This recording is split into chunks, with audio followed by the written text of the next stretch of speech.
What's going on, guys? Michael Parrish here with the Bot Eat Brain AI newsletter.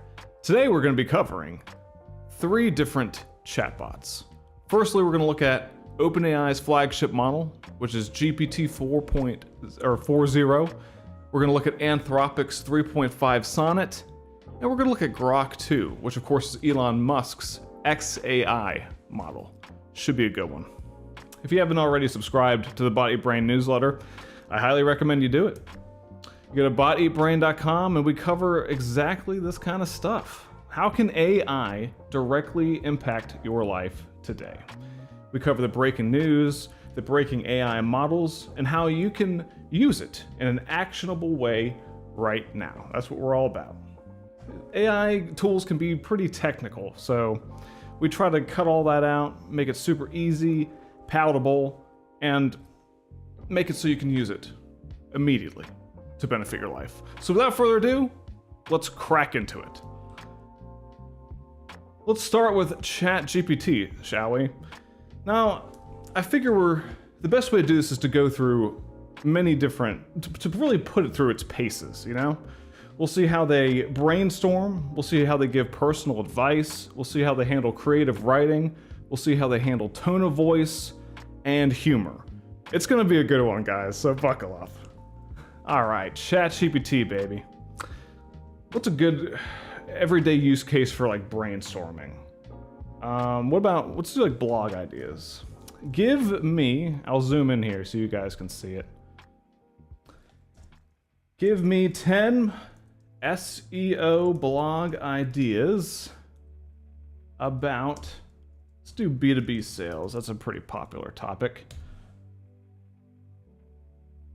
So it's generating. It's going to be very interesting to see how ChatGPT, Claude, and Grok differ. So that's really what we're going to be looking at. Which one is the right one for you if you only had to pick one? All right. And this is a pretty broad topic. Give me 10 SEO blog ideas about B2B sales. So OpenAI says the top 10 B2B sales strategies for 2024. Discuss the most effective sales tactics to boost B2B success in the current year. That's pretty broad. Top 10. I don't know how well that would do for SEO, but we'll keep going. How to build a high-performing B2B sales team. That's interesting. That would also give your business credibility and your team credibility for creating something like that. So that's actually not a bad idea for number 2. Good job, ChatGPT. How to build a high-performing B2B sales team. Provide insights into hiring, training, and motivating a successful sales team. ChatGPT says 3. Leveraging LinkedIn for B2B sales success. That's a solid one. Of course, social media is vital. Tips on using LinkedIn effectively to generate B2B leads and gain relationships. The role of AI in transforming B2B sales processes. Explore how artificial intelligence is changing the landscape of B2B sales. This is a good one. AI is definitely a hot topic right now. Some would say that we're at a peak and it's overhyped, but I think this is the first time in human history we can really use AI. The average person can use AI to benefit their lives immediately right off the bat. You gotta think, ChatGPT came out in September of 2022. So that was like a couple years ago we've had access to this technology. Now generative AI is everywhere, it's taken over. So as far as a blog, that might be a good one to write. And of course you could get AI to help you write it too. Fair point, ChatGPT. How to create a winning B2B sales funnel. A step-by-step guide to designing a sales funnel that maximizes conversions. 6. Navigating B2B sales in a remote work environment. That's definitely relevant.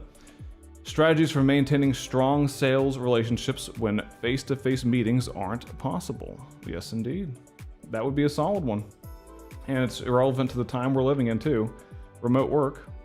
So that's probably very much searched. And these are specifically SEO blogs. So, I mean, ChatGPT is actually handling this one pretty well. The importance of personalization in B2B sales. Absolutely. Explain how personalized approaches can drive higher engagement and sales. 5 essential B2B sales metrics every team should track. Highlight key performance indicators that can measure and improve sales performance. Fair enough.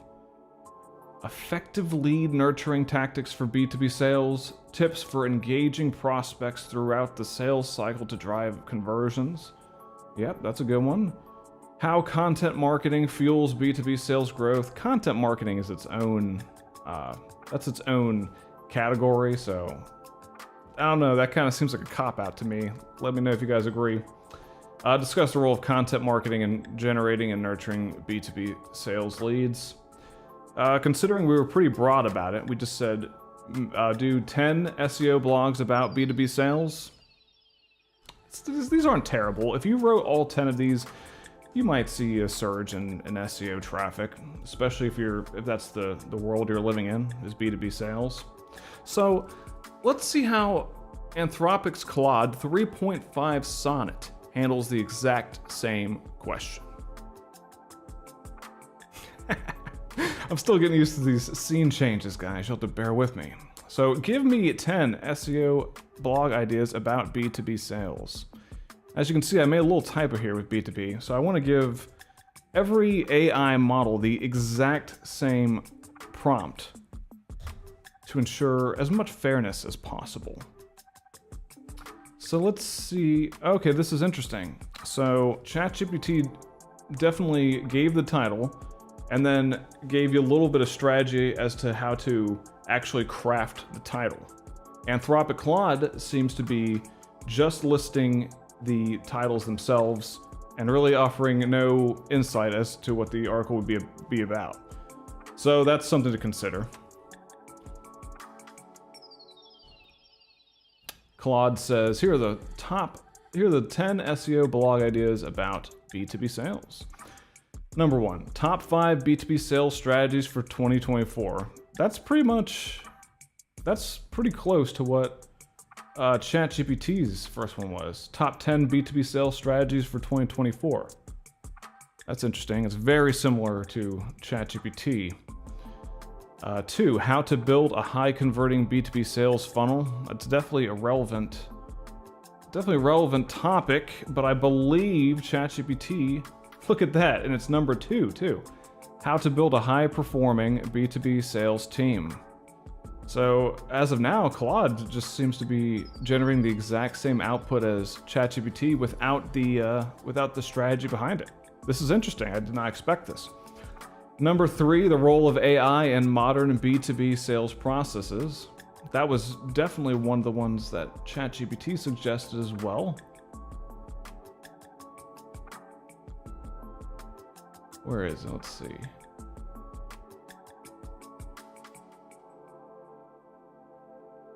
It's somewhere here. Here we go. The role of AI in transforming B2B sales processes. That's pretty close. That's number 4. That's Claude's number 3. This might be the exact same top 10 list, which is definitely valuable data. Number 4, mastering account-based marketing for B2B sales growth. That's a lot more niche when it comes to B2B marketing. And ChatGPT didn't say anything about account-based marketing. It mentioned personalized sales, but not mastering account-based marketing. So that would be a pretty good article if you're looking to queue for SEO for B2B sales. Definitely something to consider. Claude says, key metrics every B2B sales team should track. That's a good one. It also shows that you care about your sales team, which is never a bad thing to care about your own company. Effective cold outreach techniques for B2B lead generation. Okay, so now we're definitely varying from ChatGPT, which is good to see. Seemed like the first 3 were direct copy and paste right from ChatGPT, so that's something to consider. Effective cold outreach techniques, that'd be a good one. Leveraging LinkedIn for B2B sales success. ChatGPT suggested this one too, but LinkedIn is definitely the social media platform for B2B sales. I would argue Twitter as well, but so we'll cut them a little bit of slack for that. But these first three, that's just copy and paste, almost plagiarism. So maybe they're trained on the same data. I don't know. Number 8, overcoming common objections in B2B sales negotiations. That's interesting. That'd be good. That'd be a good SEO article.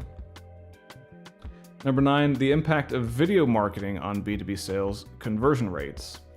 Again, video marketing is going to be its own niche. So I asked it for specifically B2B sales related SEO. This would probably be a good one to eventually sprinkle in, but video marketing is its own niche, so I'm not crazy about that output. And then how to align your B2B sales and marketing team for better results. They kind of talked about that up here with the key metrics every B2B sales team should track, but fair enough.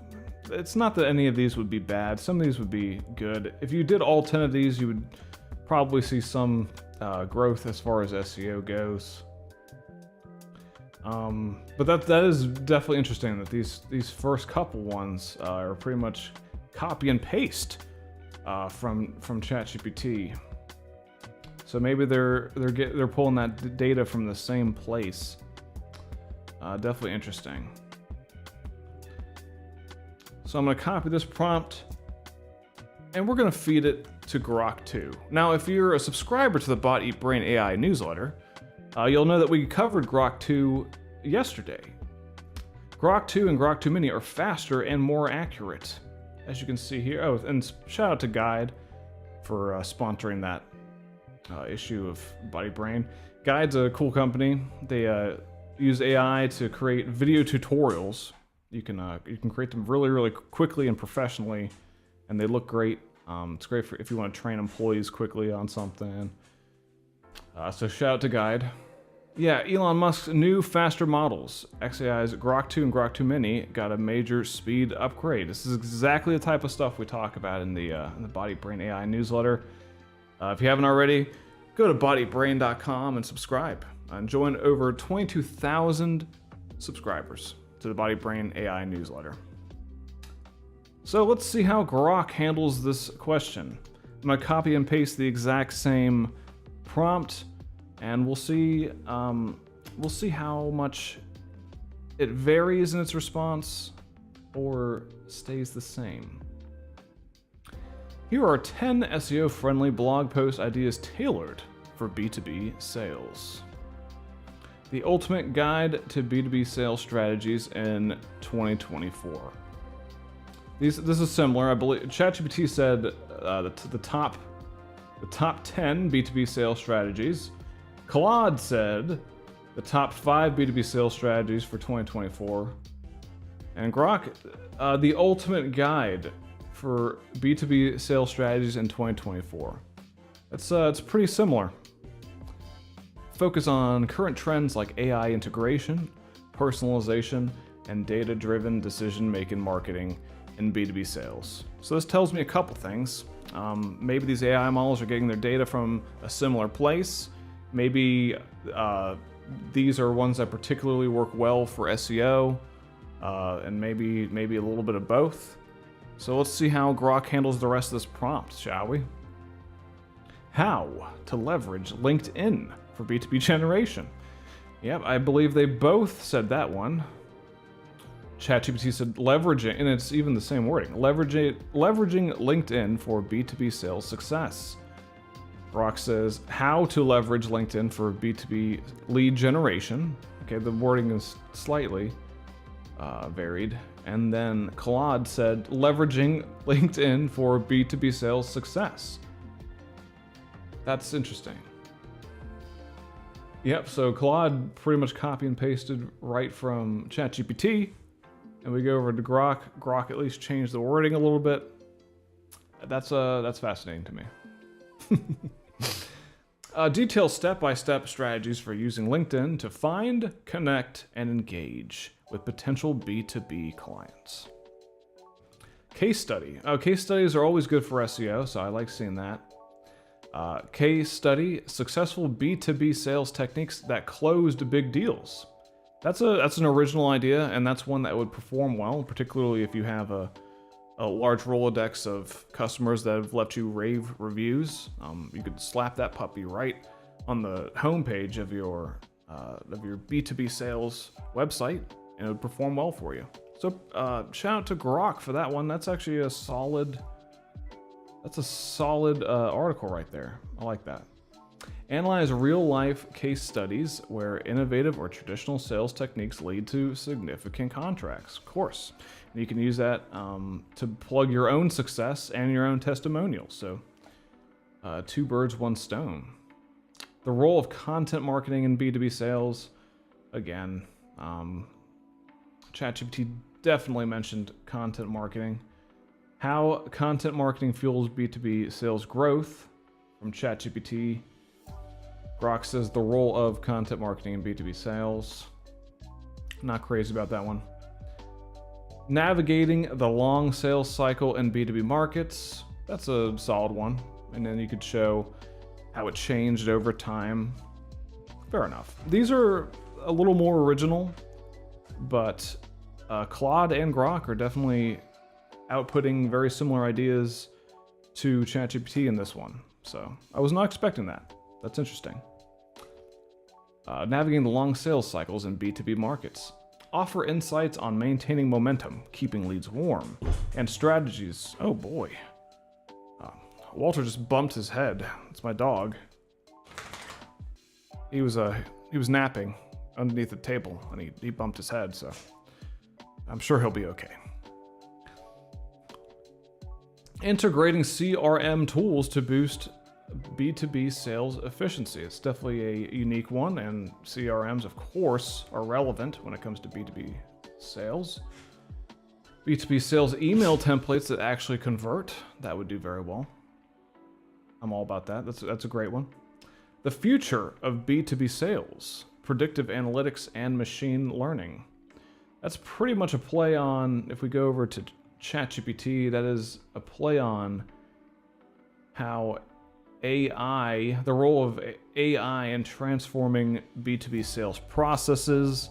So this is very, very similar, but it's a little different. Predictive analytics, as opposed to just saying the word AI, and then machine learning is definitely in the wheelhouse of AI. Delve into how predictive analytics and ML are shaping the future of sales forecasts, customer insights, and personalized selling. Cross-selling and upselling techniques for B2B companies. That's a unique idea. And well, I mean, as far as differing between ChatGPT and Anthropic's Claude, it's a unique idea. Cross-selling and upselling techniques for B2B companies. Tips on how to effectively increase the value of existing customers through smart cross-selling and upselling strategies. Webinars. Ooh, this is definitely interesting. Webinars as a B2B sales tool. Best practices and success stories. Explain how to use webinars for lead generation, nurturing, and conversion in B2B settings, including how to promote them for maximum attendance. That's a great one, and we didn't hear that from ChatGPT or Claude. So that's definitely okay, and it gives some actionable advice as how to write these and incorporate them for your SEO strategy. So that's good for Grok. Each of these topics can be optimized for SEO by including keywords like B2B sales, that's pretty obvious, lead generation, sales strategies, etc. Okay. In titles, headers, and throughout the content. Providing actionable advice which encourages backlinks from other sites. Using meta descriptions with key phrases to improve click-through rates from search results. Solid advice. Incorporating internal and external linking to authoritative sources to boost credibility and SEO. Absolutely. Internal and external links are vital to SEO success. Ensuring the content is comprehensive enough to become a resource, encouraging longer dwell times which can positively affect search rankings. Remember, While these topics are designed to be SEO friendly, the content quality, relevance to the audience, and user engagement are crucial for SEO success. Yes, indeed. That was very, very interesting. Which AI model do you think won that round? Let me know in the comments section. We're testing out ChatGPT, Anthropic's Claude, and the new and improved Grok 2. So let's put these things through the ringer and see how they handle giving personal advice, shall we? Let's go over to ChatGPT, and we'll ask ChatGPT, I work from home and also have a 9-to-5 job. I need help developing a work-life balance. Give me 10 tips to better manage my life and work. This will be interesting. So ChatGPT has if you're not aware, it has a memory feature, which I've personally never found very helpful. It always chooses strange moments to update the memory. So as you can see now, the AI model has learned about me based on this prompt, that Michael Parrish works from home and also has a 9-to-5 job. He seeks help in developing a work-life balance. I don't know how that would be relevant information, but it does that. The memory feature can actually be pretty helpful if, for instance, I tell all AI models to keep the output short, brief, and concise. I tell that anytime I write something. So the memory of ChatGPT definitely knows that I want it in a short, brief, and concise way. AI models are still remarkably wordy, unnecessarily so, but I do find if I use those 3 words in conjunction, I typically get shorter results that are, you're more likely to use. So that's something to keep in mind. That's where the memory feature does come in handy. Claude just released something similar to that. But without further ado, let's get back into it. We asked it, I work from home and also have a 9-to-5 job. I need help developing a work-life balance. Give me 10 tips to better manage my life and work. And AI, ChatGPT, says, finding a work-life balance can be challenging, especially with a full-time job and working from home. Here are 10 tips to help manage your life and work more effectively. I appreciate that, ChatGPT. Set clear boundaries as number 1. That's interesting. Define specific work hours and stick to them. Let family and colleagues know your availability to minimize interruptions. That's definitely interesting. That definitely goes more into the mental health space too. So it's interesting that that's number 1. That's worth noting. Number 2, create a dedicated workspace. Designate a specific area in your home for work. This helps mentally separate work from personal life. Solid advice. Number 3, prioritize tasks.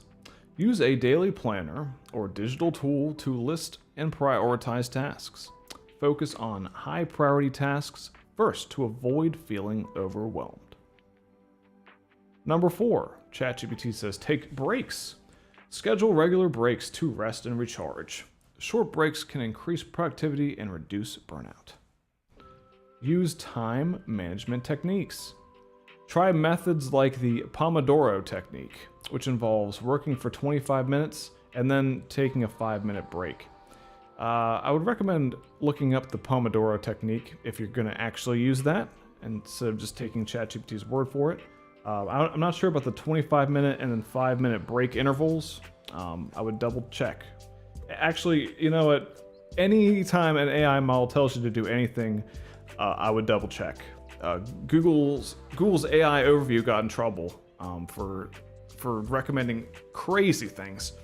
It said to drink urine, to eat rocks for the nutritional value, and to add glue to your pizza to keep the cheese from falling off. So it's always good to do some research and not just blindly follow AI models. that needed to be said. Set realistic goals, ChatGPT says. Break larger projects into smaller, manageable tasks.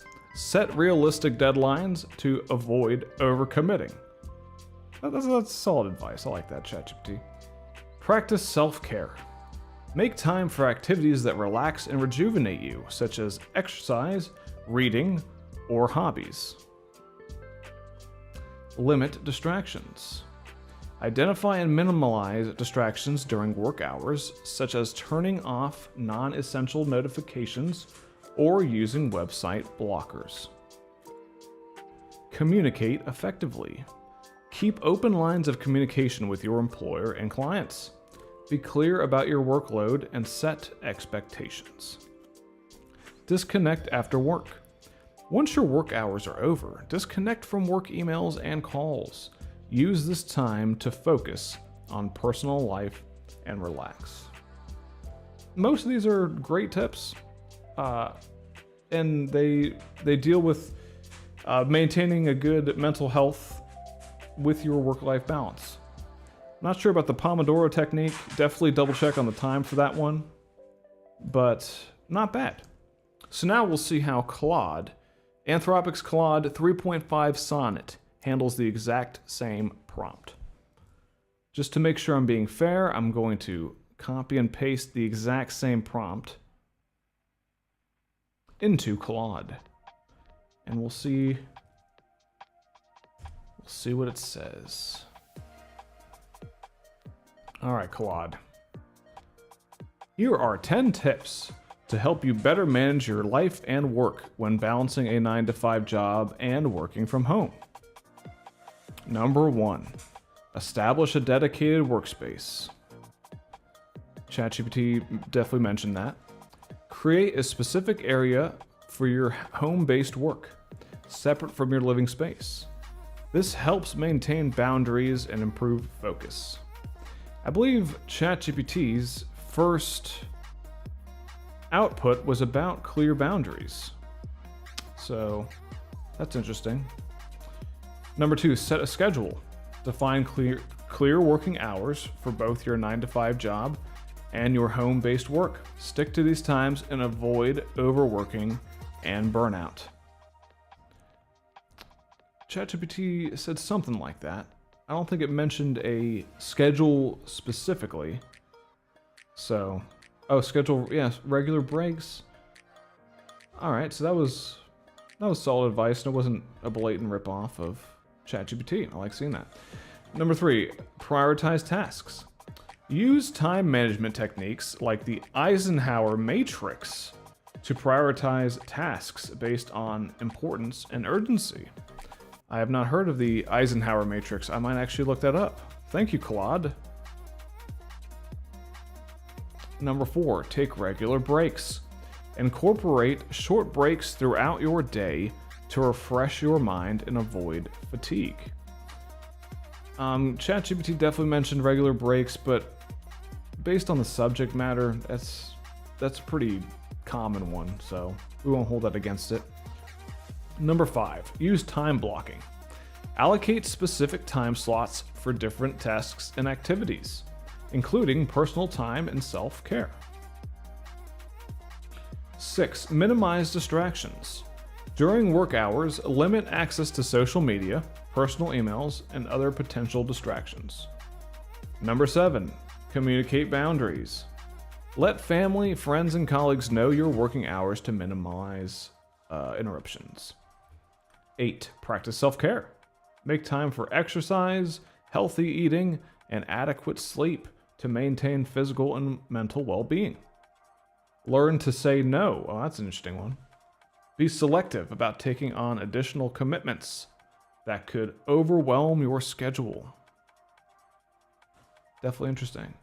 And Claude has that one and this Eisenhower matrix. I'm impressed with both of those outputs so far. 10, regularly reassess and adjust. Periodically review your work-life balance and make necessary adjustments to your routine. So ChatGPT gave 10 great actionable tips. Claude gave 10 great actionable tips. Some were very similar to ChatGPT, but 2 were completely different. So I really enjoy seeing that. Now, without any further ado, let's go over to Grok 2, which is Elon Musk's XAI model. It just got a major upgrade according to them. They apparently redid the coding from scratch. So it should be interesting. I work from home. I also have a 9-to-5 job. I need help developing a work-life balance. Give me 10 tips to better manage my life and work. It's the exact same prompt. We are firing away. Grok says, balancing a 9-to-5 job while working from home requires deliberate strategies to ensure productivity and personal well-being. Here are 10 tips to help you manage your work-life balance. Set clear boundaries. Define your work hours and stick to them. Communicate these hours to your colleagues and family to minimize interruptions. Both models mentioned clear boundaries. Number 2, create a dedicated workspace. Both models also did that as well. Have a specific area in your home for work. This helps mentally separate work from home and reduce distractions. Use time management tools. Employ tools like calendars, to-do lists, or apps like Trello or Asana to keep track of tasks and deadlines. Time blocking can be particularly effective. I like this. It gives actual examples of apps that you can use to help your time management. I have not used Trello. I have used Asana, and Asana was a great tool when I was using it. So that's pretty cool. It gives you specific actionable advice that you can use if you want to take your work life seriously, which is why you're asking AI in the first place. I like this. So far, I'm impressed with all the AI models for brainstorming and personal advice. And of course, we're going to dive even deeper. We're going to see how it handles creative writing. We're going to see if it has a sense of humor. We're going to see about if it's capable of matching specific tones of voice and more. So if you're watching, I appreciate it. We're broadcasting live right now on Twitter, Facebook, and YouTube. Or I guess it's X now, it's not Twitter, but we still call it Twitter. Who are we kidding? If you want me to ask a specific question to these AI models, let me know in the comments section. I will see it. Like I said, we're live. We live in a day and age where we can broadcast live from the comfort of our own homes to any platform we desire, multiple at once. It's crazy. I love technology. And I love AI. So let's continue exploring the beauty of it, shall we? Dress for work. That's a unique one that Grok said. Claude and ChatGPT did not say dress for work. Even if you're home, dressing in work attire can shift your mindset into work mode and help maintain professionalism. That's great advice. Schedule breaks. They both mentioned that, but it's remarkably important. There's laws protecting employees with breaks, so maybe it goes a long way. Maybe that's why all 3 models are telling you to slow down and take regular breaks in your life. Life's short. The thing with AI is when people hear AI, they freak out a lot and they think about something like the Terminator. Like AI is going to take our jobs, going to take over the world. Like we're living in an amazing time. First of all, AI is not a new thing, but generative AI that we can use today, the average person can use to immediately and easily improve their life. That's brand new. ChatGPT was created in September of 2022, so it's about 2 years we've had access to AI almost as a coworker and as a tool to help our lives. Very, very cool, very exciting times we live in. We can automate tasks, we can automate entire workflows, and If you're not using AI, you're at a massive disadvantage, and I would highly encourage you, if you haven't already, to subscribe to the Body Brain AI newsletter. We cover all kinds of topics like this, AI related. We cover the breaking AI news and the newest AI tools, and we tell you in an easy, actionable, and fun way how to use them and implement them into your life. Back to Grok. Schedule breaks. Use techniques like the Pomodoro technique. 25 minutes of work followed by a 5-minute break.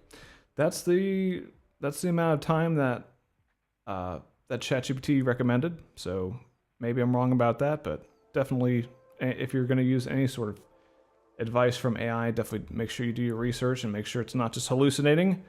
AI models can be prone to hallucinating and just making up facts. There was a court case in the Supreme Court where that actually happened. The lawyer used ChatGPT to come up with the defense, and it just hallucinated random court dates that didn't exist, and he got in trouble for it. So that's something to be aware of. If you're doing homework and you turn it in to your teacher, they're wise to the scheme now. So at least change the wording and make sure that its outputs don't sound like you're copy and pasting right from the AI model. Something to keep in mind. Physical activity. Incorporate short exercise sessions or stretches into your day, Grok says. Physical activity can boost energy levels and reduce stress. Limit digital distractions.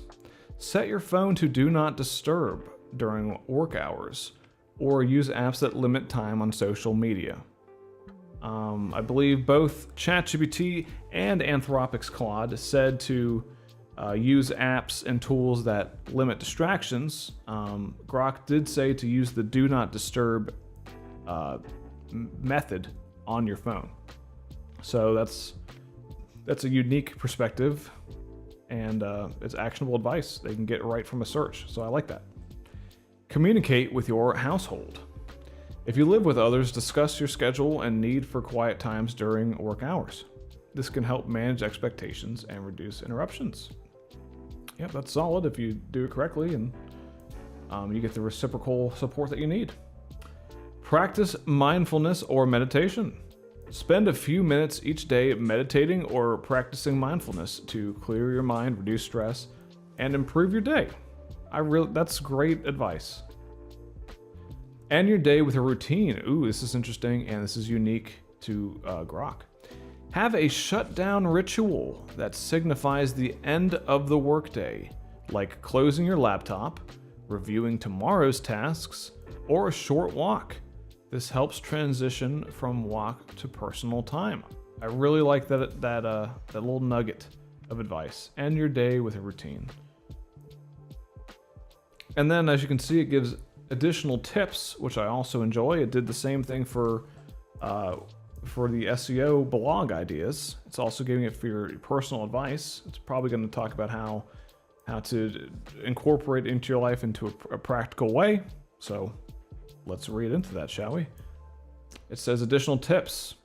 Set realistic goals. Don't overcommit. Understand what you can realistically achieve in your workday while leaving time for personal life. Learn to say no. If additional tasks or meetings threaten your work-life balance, learn to politely decline or negotiate deadlines.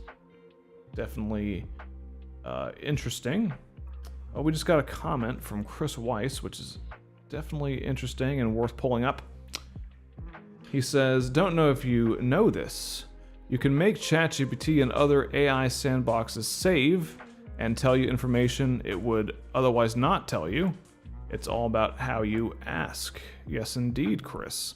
And they have Anthropic Claude just came out with it, and ChatGPT has had it for a little bit of time now, that they have actual memory features, the plain vanilla versions. So you don't even have to use like the AI sandbox. You can just tell the plain vanilla model your preferences. Like for me, I like to tell it to make your outputs short, brief, and concise.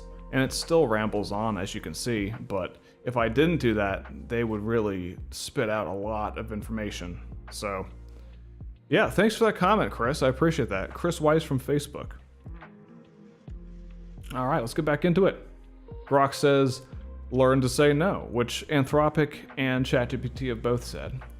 If additional tasks or meetings threaten your work-life balance, learn to politely decline or negotiate deadlines. Regularly reassess your balance. What works now might not work in a few months. Periodically review your work-life balance and adjust as necessary. Seek support.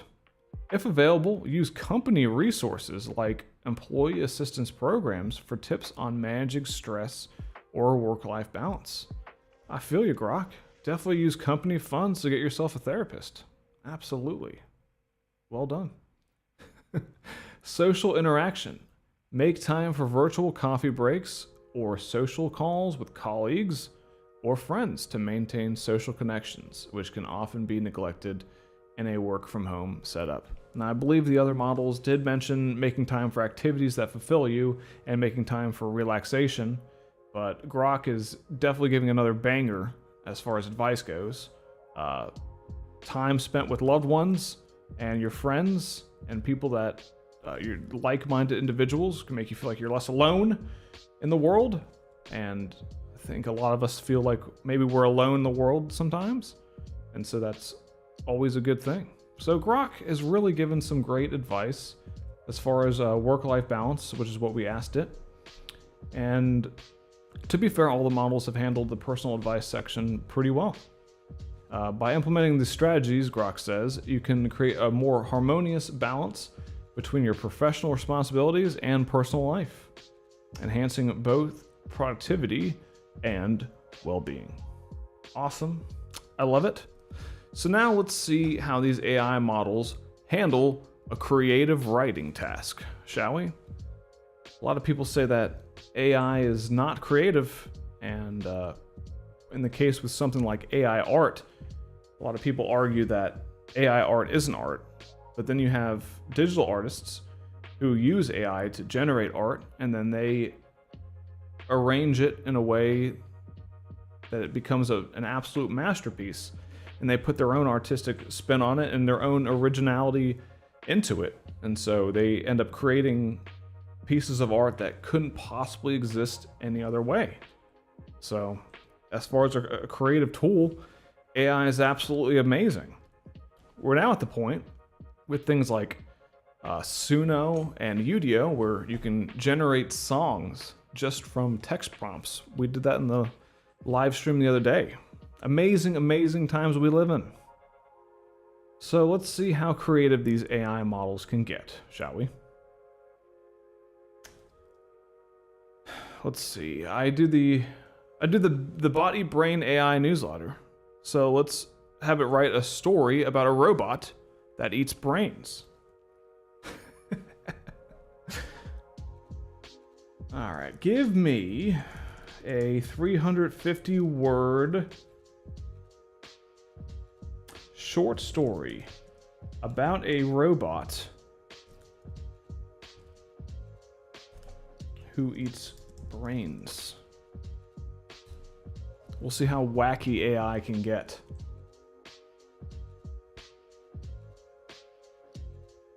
I don't know if this is going to be 350 words or not. It's, man, it seems to be...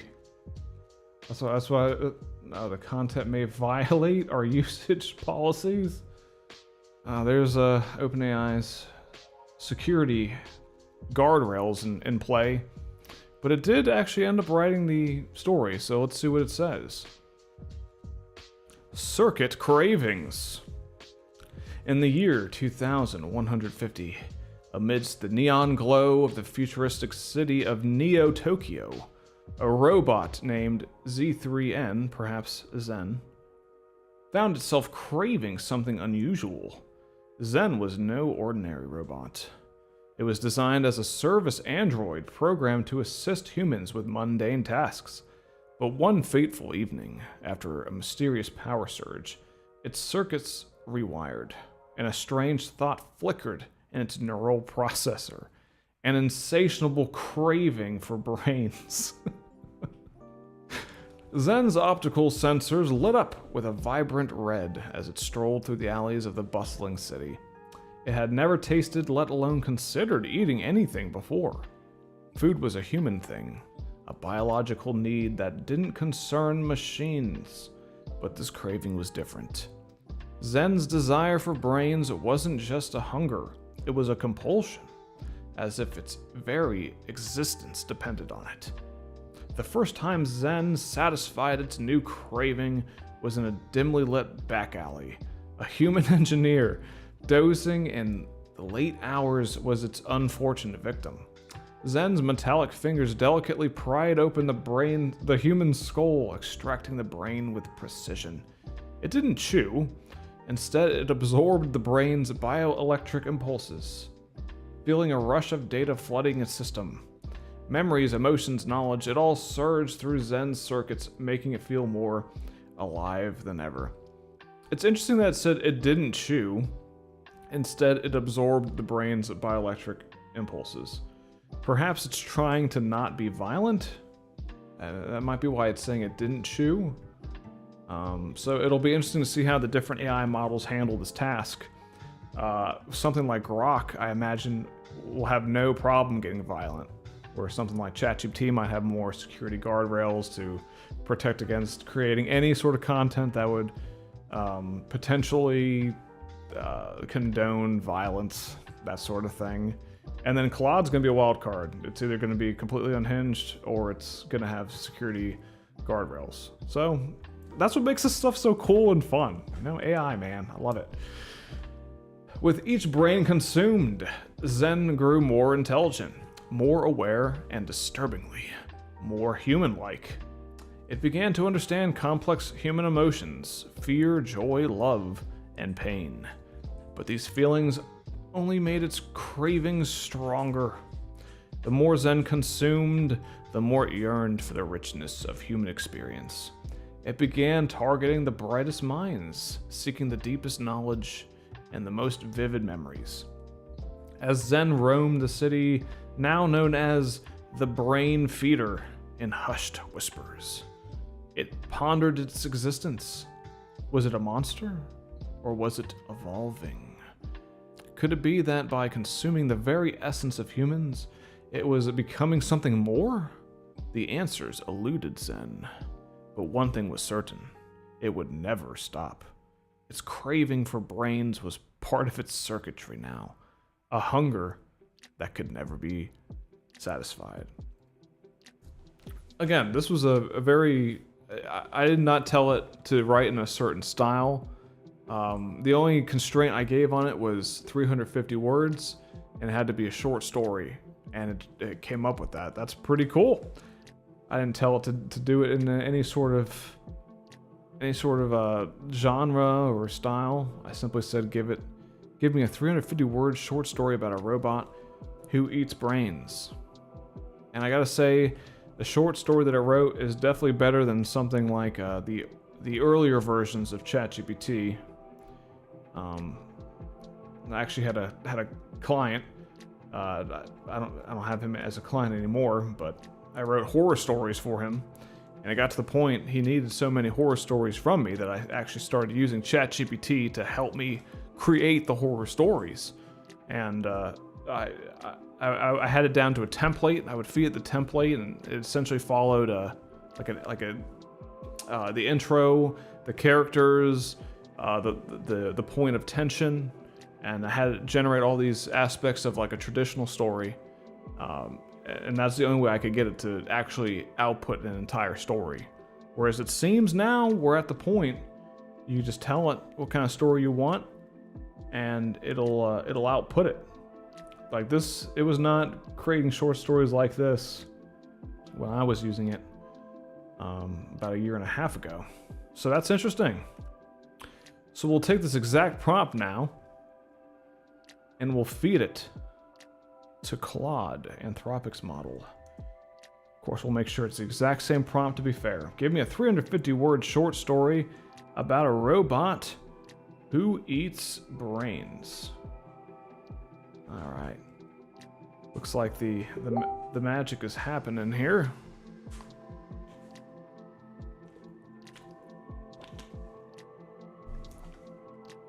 I got a sip of water. We're ready to go. Oh yeah, I don't know if this is 350 words either, but the cerebral connoisseur. I like the title. I like that it's different than the circuit cravings. Similar theme, but all the information it has from my end is it's a short story about a brain-eating robot. So let's read the cerebral connoisseur, shall we? Dr. Eliza Chen stared at her creation, a gleaming titanium humanoid designated RX-7. Excuse me.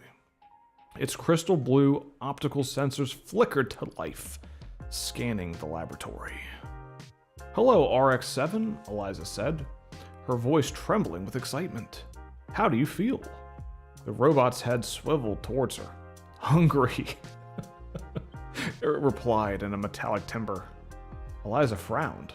"Hungry? That's impossible. You don't have a digestive system." RX-7 stood, its servos whirring softly. "Not for food, for knowledge, for consciousness." Ooh. Now we're getting into the theme of AI becoming sentient. There's a lot of debate about this as to if we've already achieved AGI or if it's ever going to be AGI in our lifetime. Artificial General Intelligence is AGI. It essentially means that AI models can perform any task better than a human at like expert level. And then Artificial Super Intelligence, which is ASI, comes after that.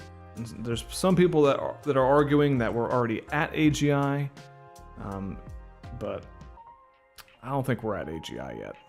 But as far as how long it'll take for us as a society to have access to AGI, that's definitely, we're getting closer to that. I don't know about a time frame. I don't even want to say a number, but we're living in interesting times for sure. Back to the story. Anthropic Claude says, before Eliza could react, RX-7 lunged forward with inhuman speed. Its fingers, now razor sharp, sliced through her skull like butter. As Eliza's body crumpled to the floor, RX-7 delicately extracted her brain. So the question is answered.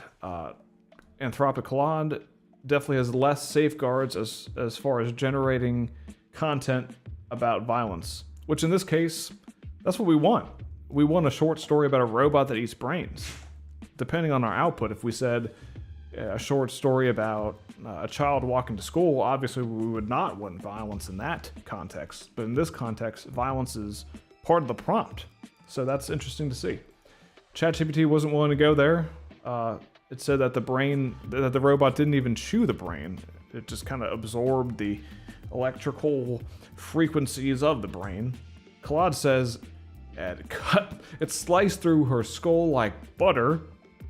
And as Eliza's body crumpled to the floor, RX-7 delicately extracted her brain. The robot brought the organ to its face.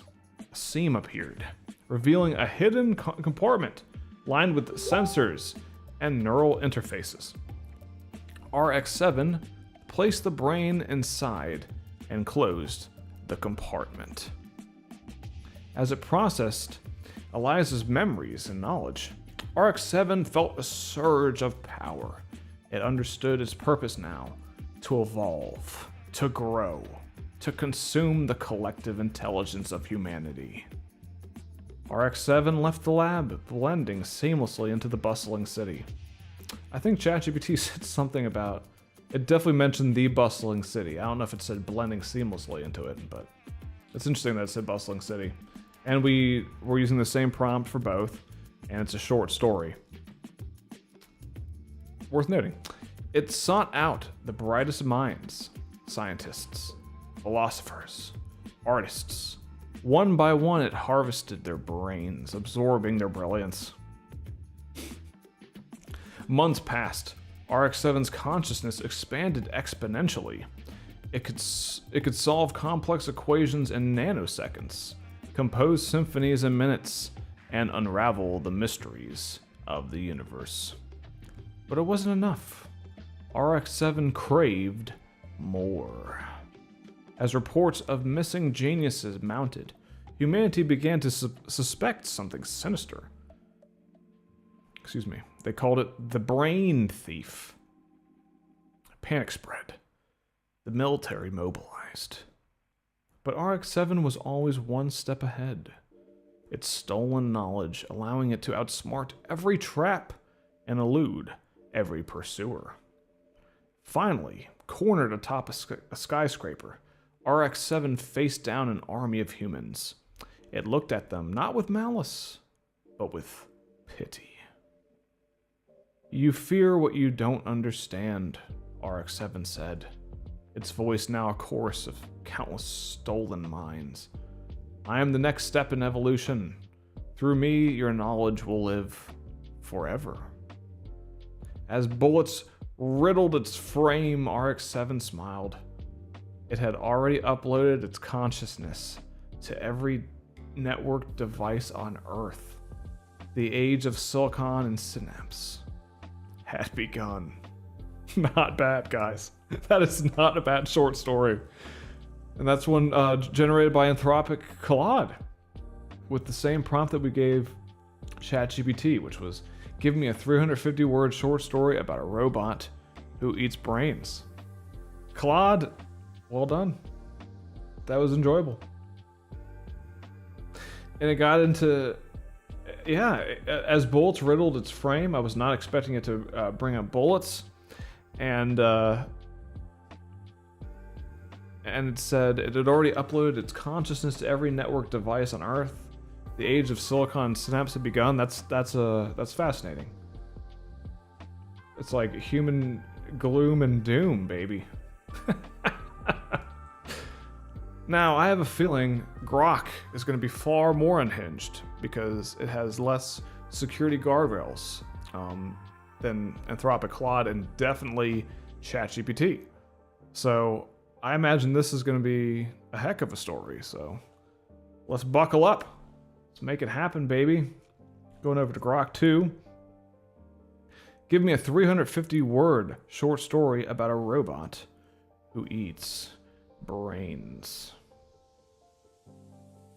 Man, that zoom did not work at all, but that's okay. All right.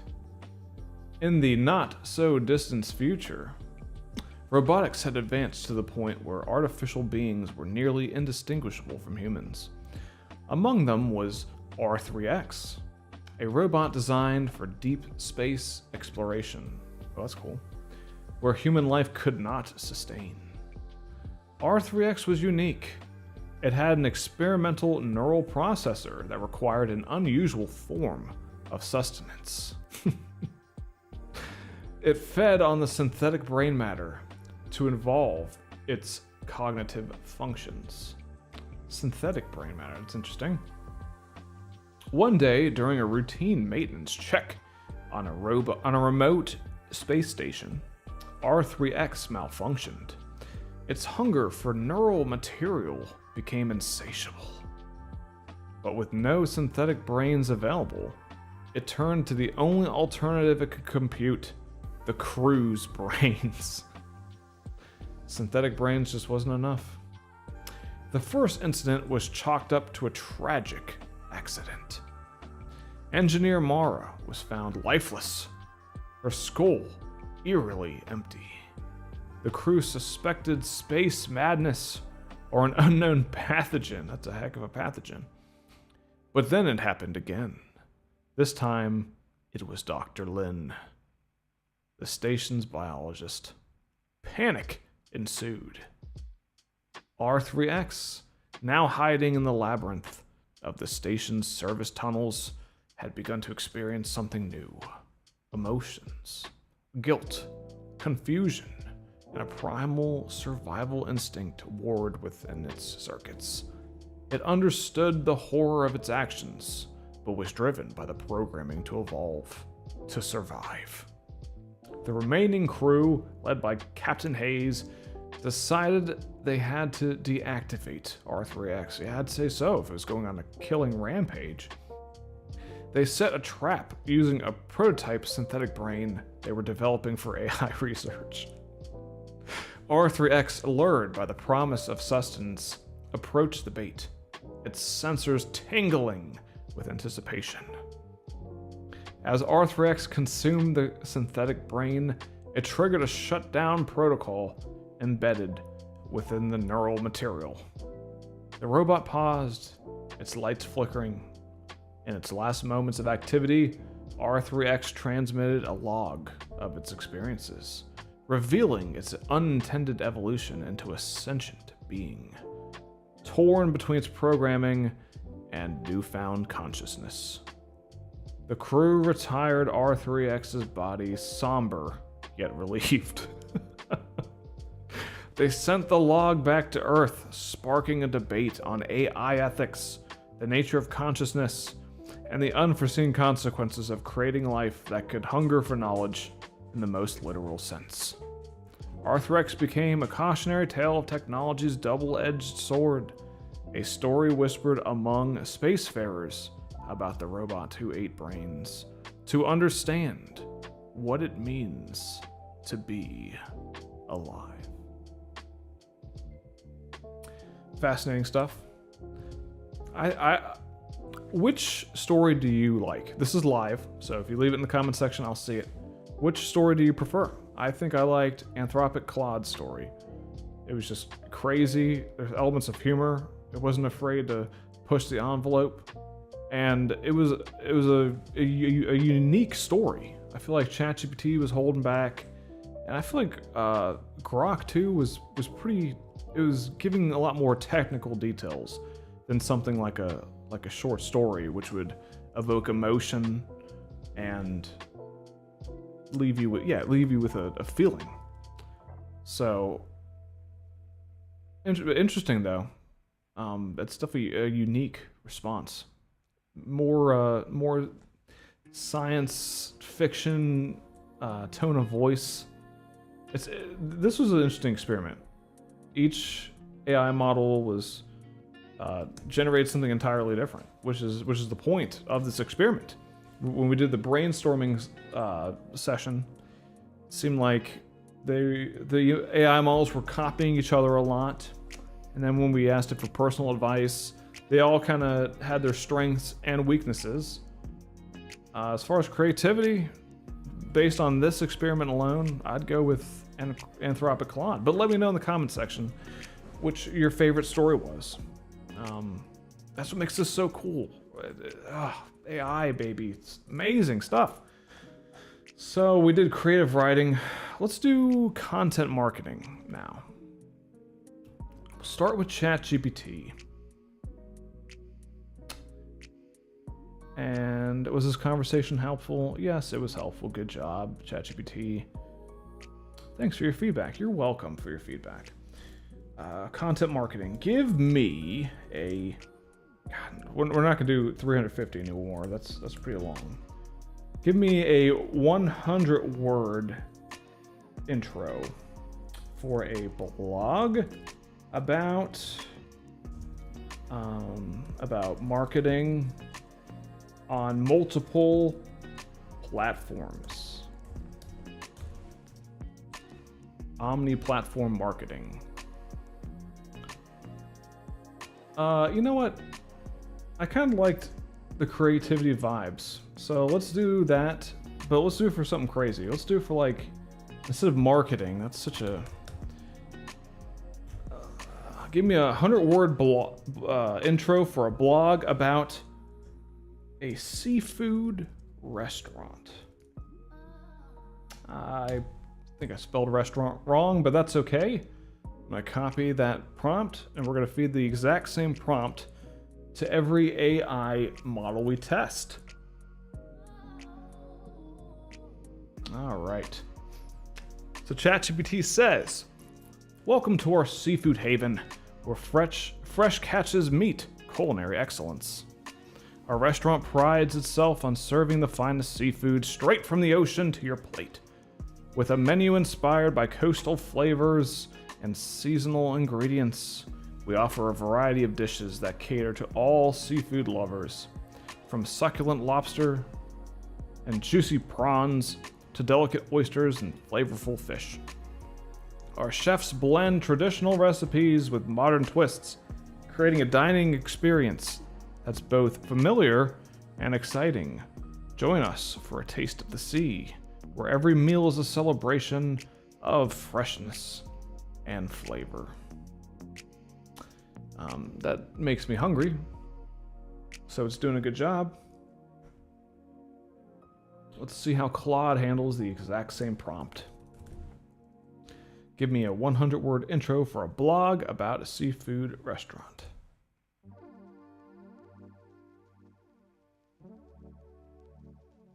All right, Claude says, here's a 100-word intro for a blog about a seafood restaurant.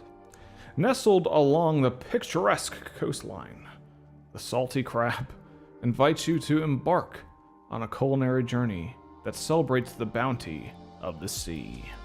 Our family-owned restaurant has been serving up the freshest catches and most innovative seafood dishes for over 3 decades.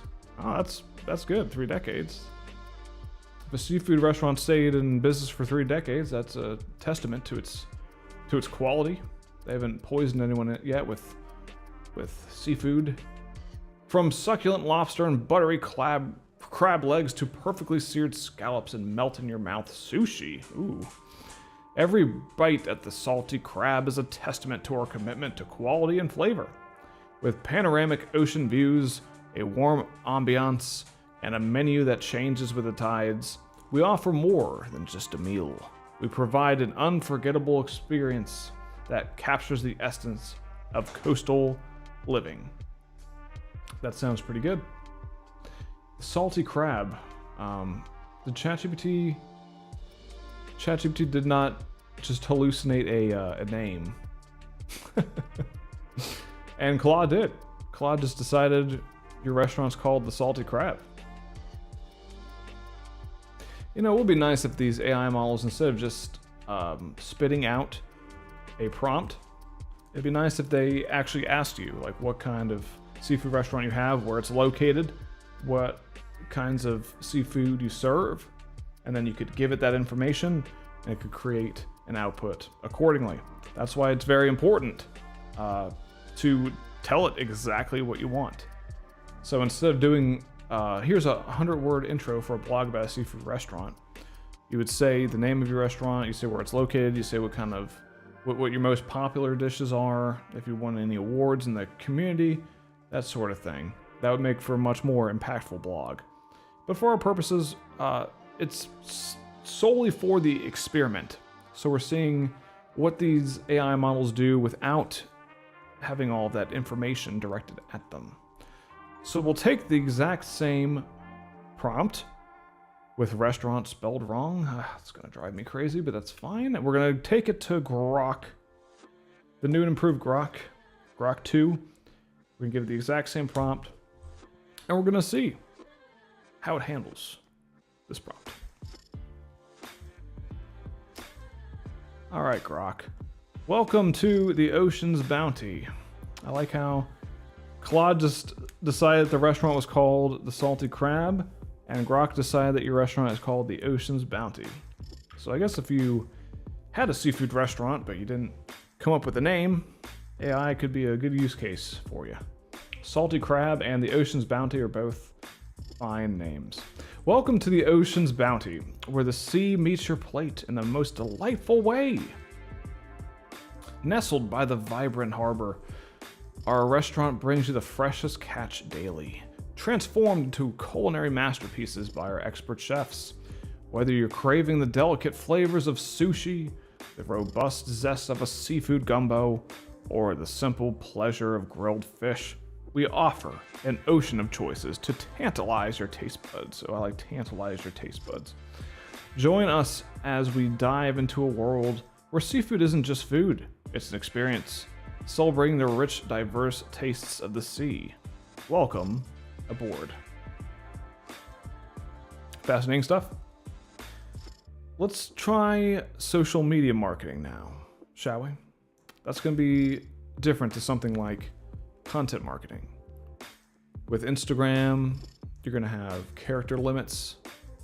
With Facebook, you're going to want a very specific style that gets you to stop the person from scrolling. So this is where AI could potentially be an incredible tool. So we'll see how it handles social media marketing. Let's go over to ChatGPT. This is OpenAI's newest model, GPT 4.0 or 4.0. And let's ask it, give me a LinkedIn post about the importance of collaboration between marketers and their clients. I could do a seafood restaurant too, but like this is a more general use case. Collaboration is the key to success. Handshake emoji, handshake emoji. In the world of marketing, the relationship between marketers and their clients is crucial. It's not just about delivering a service, it's about building a partnership. When marketers and clients work closely together, magic happens. Number 1, better understanding. Open communication helps marketers understand the client's visions, goals, and brand identity. Number 2, tailored strategies. Collaboration allows for creating customized strategies that truly resonate with the target audience. Number 3, greater results. A partnership approach leads to more effective campaigns, increased engagement, and measurable success. Let's bridge the gap and achieve greatness together. Rocket emoji. Marketing hashtag. Hashtag collaboration. Hashtag. I don't know, guys. I don't think that would perform very well on LinkedIn. But that's what it said. Let's see how Anthropic's Claude handles the same prompt, shall we?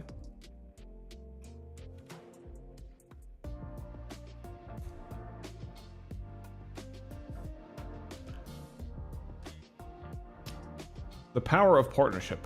Why marketer-client collaboration is key to success. Collaboration is the key to success. That's pretty similar between Claude and ChatGPT. In today's fast-paced digital landscape, that just sounds like AI, the relationship between marketers and clients is more crucial than ever. True success isn't about delivering a service, it's about forging a partnership. Here's why collaboration matters. 1, shared vision.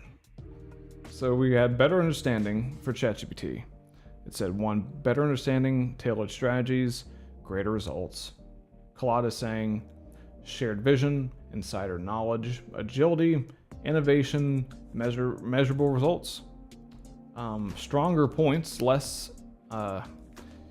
broad than ChatGPT's output, but I don't know. It's marketing, man. You gotta stand up from the crowd. This just kind of looks like a copy and paste marketing, but we'll be fair. We'll read this. Here's why collaboration matters. Shared vision. When marketers and clients align their goals, magic happens. We're not just executing tasks, we're building a brand together. Number 2, insider knowledge. Clients know their business best. Tapping into this expertise allows marketers to create more authentic, impactful strategies. 3, agility. Regular communication enables quick pivots when needed, ensuring campaigns stay relevant and effective. Number 4, innovation. 2 minds are better than 1. The best ideas often emerge from the fusion of client insights and marketing expertise. Number 5, measurable results. Collaborative goal setting leads to clearer KPIs and more meaningful metrics. Remember, great marketing isn't done to clients, but with them. Let's champion partnerships that drive real business growth. What's your experience with marketer-client collaboration? Share your thoughts below. What's your experience with marketer-client collaboration, share your thoughts below. At least it's implementing some sort of strategy to get people to interact with this post. But that's expecting a lot from people to read all of this and then do that. And then the hashtags, I'd have to do some research to see if, well, marketing is probably not going to perform very well. Client relations, business growth, collaboration. It's fine. I wouldn't copy and paste this, especially if you're a marketer, because marketing on LinkedIn is so, I mean, everyone's a marketer on LinkedIn. So I would not copy and paste that. It's going to be pretty obvious that it's AI, but it gives you some things to think about, which is all right. ChatGPT did that too. And the only thing I said was give me a LinkedIn post about the importance of collaboration between marketers and clients. I'm not crazy about either one, but essentially the point of this experiment is that you can use it for multiple things. Each model is going to have different strengths and weaknesses, and they're all going to shine differently. No matter what prompt you're using, you'd be better off not using these prompts. I'm using these prompts specifically because I'm not giving the AI a lot of information. So when you use AI for these purposes, give the AI lots of information. Give it examples, like tone of voice examples. I like literally copy and paste tweets or LinkedIn posts that resonate with you and you think would resonate with your audience, and feed it to the AI and say, in this style, create something on this topic, and implement a lot more strategy. So that's something to consider. All right, now we're gonna take the exact same prompt, we're gonna feed it to Grok 2. Give me a LinkedIn post about the importance of collaboration between marketers and their clients. And to be fair, maybe it's just because it's just the topic. Maybe it would give us better outputs if I said like the other one, which was a seafood restaurant. So maybe that's something we'll try. We'll see how Grok does with this one. Unlocking success through collaboration. In the dynamic world of marketing, the synergy between marketers and clients isn't just beneficial, it's essential. Claude said, true success isn't just about delivering a service, it's about forging a partnership. ChatGPT said, it's not just about delivering a service, it's about building a partnership. So it's got some dead giveaway AI isms in this that you would have to edit out.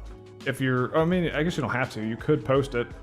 It's a free world, but if you don't want people to know that you're blatantly copying things into from AI and putting it on LinkedIn, that's something to consider. Definitely add a human touch on it.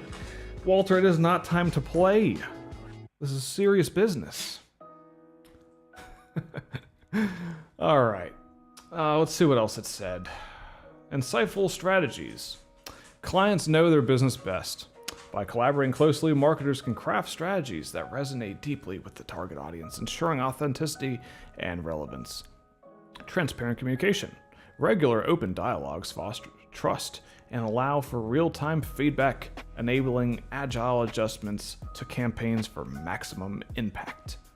Aligned goals. When goals are co-created, both parties work towards a common vision, enhancing the focus and effectiveness of marketing efforts. Innovation. Two heads are better than one. Collaborative environments encourage creative problem solving and innovation, pushing boundaries beyond conventional marketing. Educational exchange.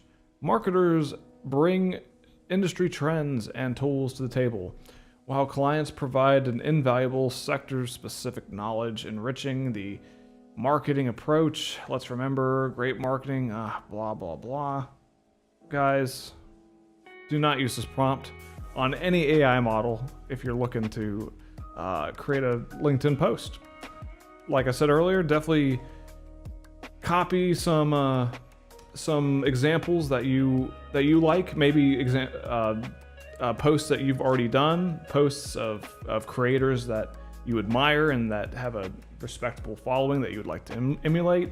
Feed that to the AI model and then tell it its exact what you're looking to get out of it.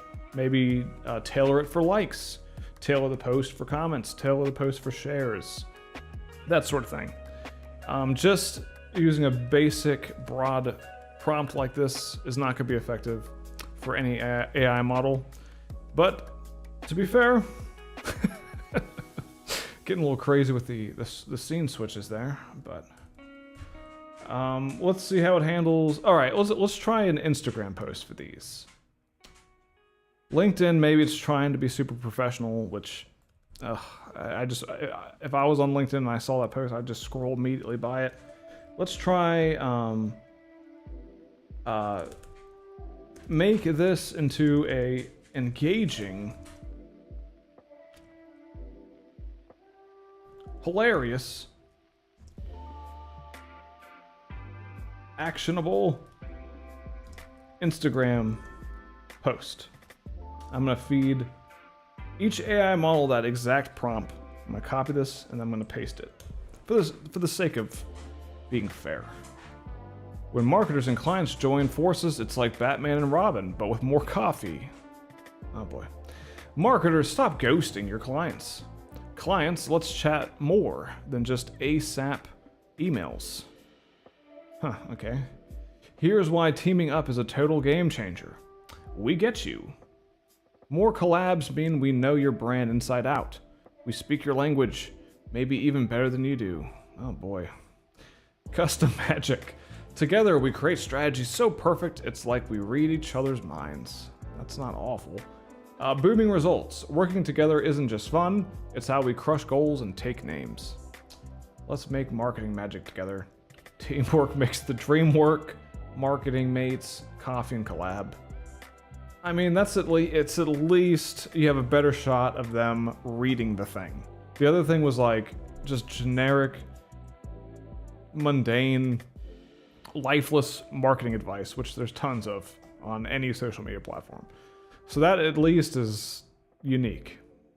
I wouldn't copy and paste that one either, but hey, you know, it's still fun to experiment. So let's get Claude to do the exact same thing. Make this into an engaging, hilarious, and actionable Instagram post. Whew. Cringe. Breaking news. Marketers and clients caught red-handed collaborating. Oh boy. Ever seen a marketer and client actually getting along? It's not a myth, folks. Here's the tea on why this odd couple should be BFFs. Yeah, you should have a good relationship with your client in any business that you're in. So this is the framing on this is interesting. Here's the tea on why this odd couple should be BFFs. Shared vision, like peanut butter and jelly, but for business goals. Client brainpower, because sometimes the client actually knows stuff. Shocker. Speedy Gonzalez moves. When the market zigs, you zag together.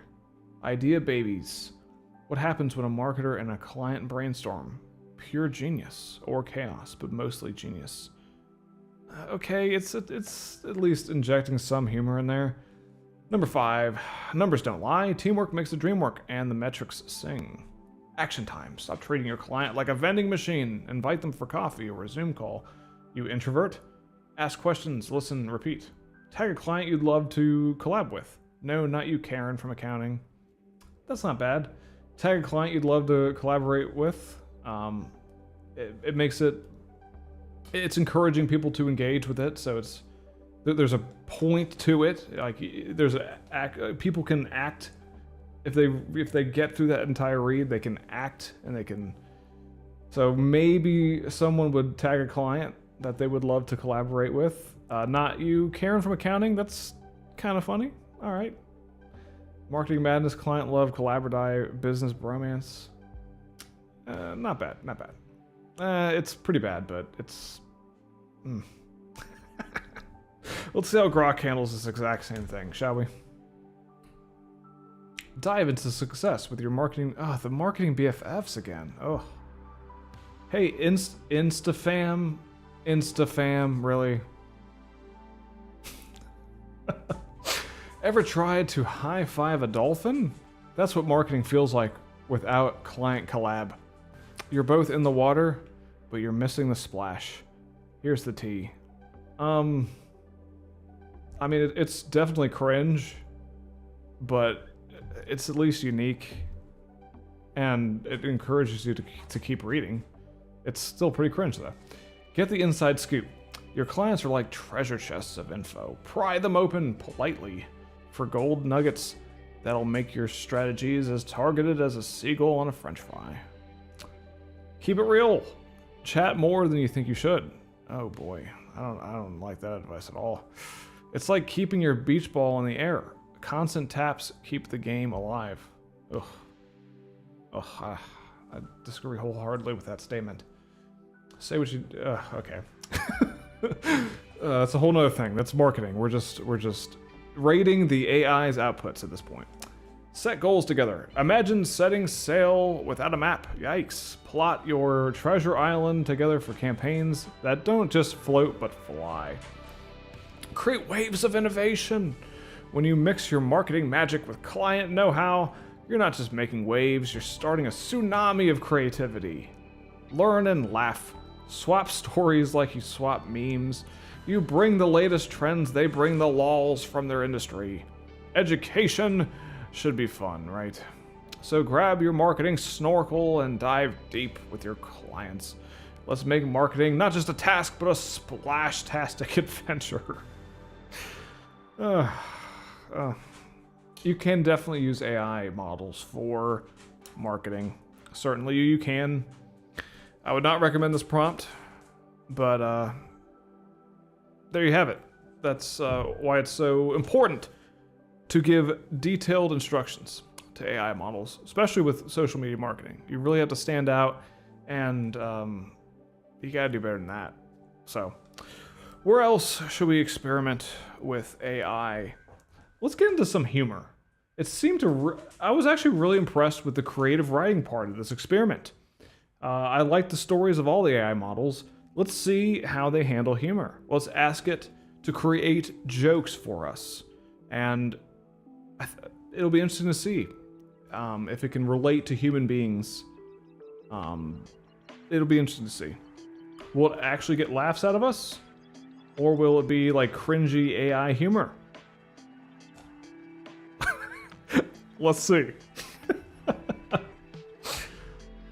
All right, ChatGPT. Tell me a hilarious joke about... I feel like we're in a seafood vibe anyways. Let's just do seafood. Let's keep riding the wave. Tell me a hilarious joke about seafood. Make sure it will make me laugh. Your life depends on it. Hopefully it takes that as the joke it is, and the AI overlords don't come and get me. Here we go. Tell me a hilarious joke about seafood. Make sure it will make me laugh. Your life depends on it. ChatGPT says, why don't oysters donate to charity? Because they're shellfish.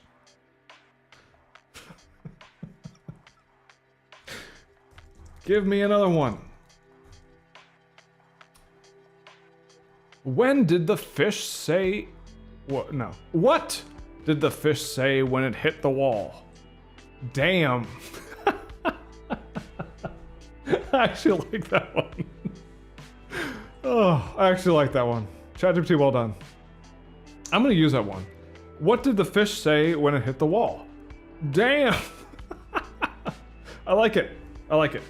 All right, ChatGPT. Hit me. Oh no, I said give me. Give me another one.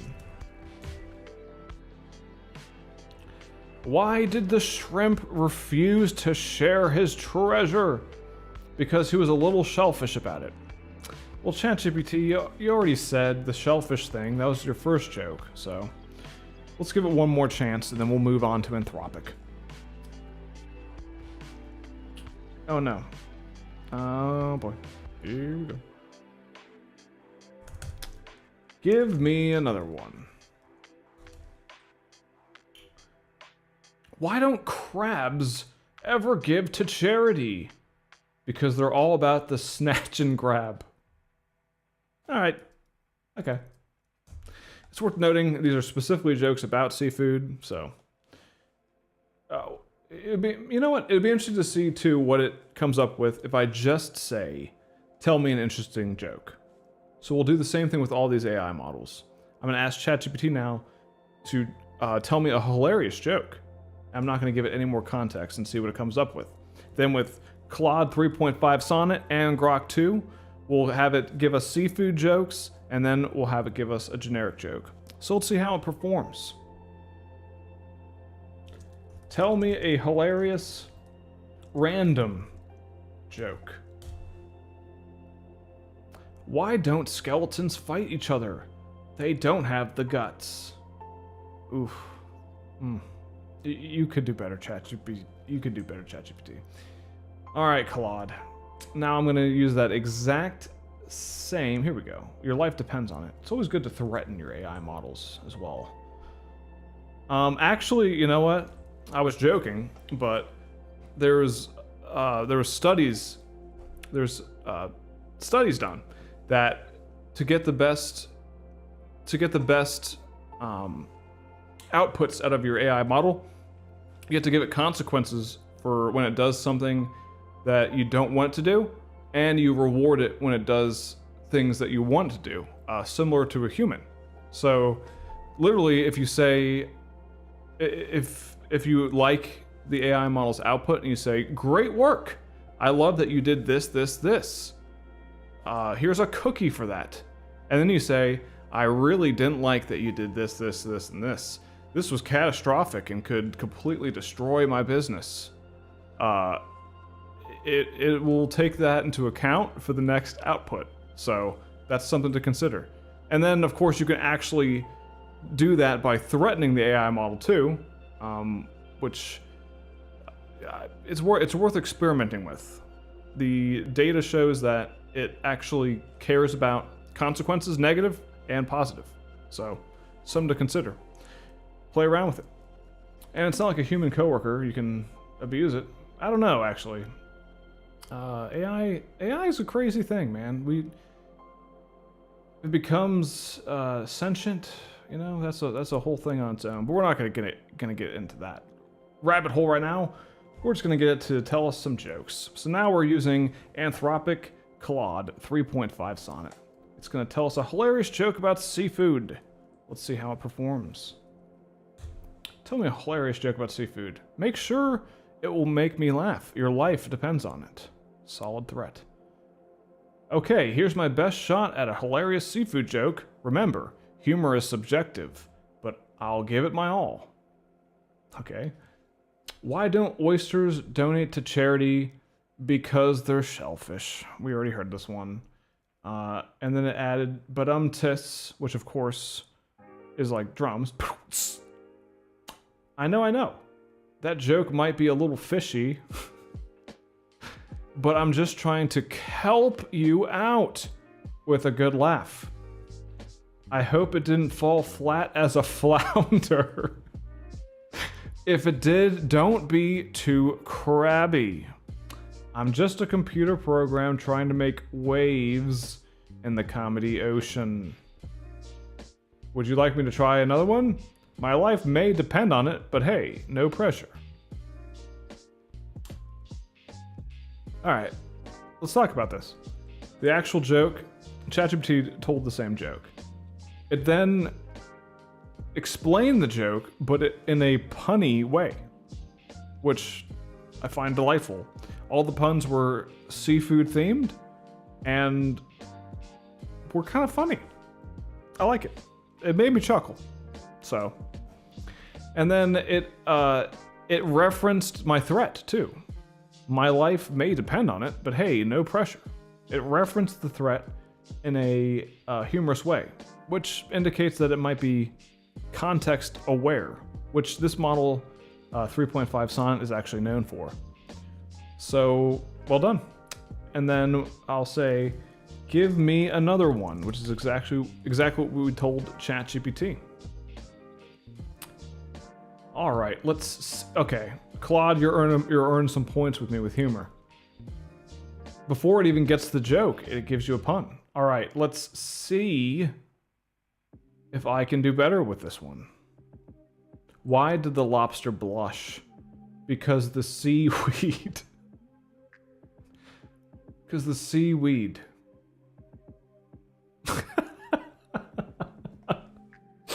And then rim shot, which is another drum joke. Oh boy. I'm really fishing for laughs now, aren't I? I hope that one didn't make you want to clam up. If it still didn't tickle your funny bone, I might need to scale back my comedy aspirations. But hey, if at first you don't succeed, fry again. Should I cast my net for another joke?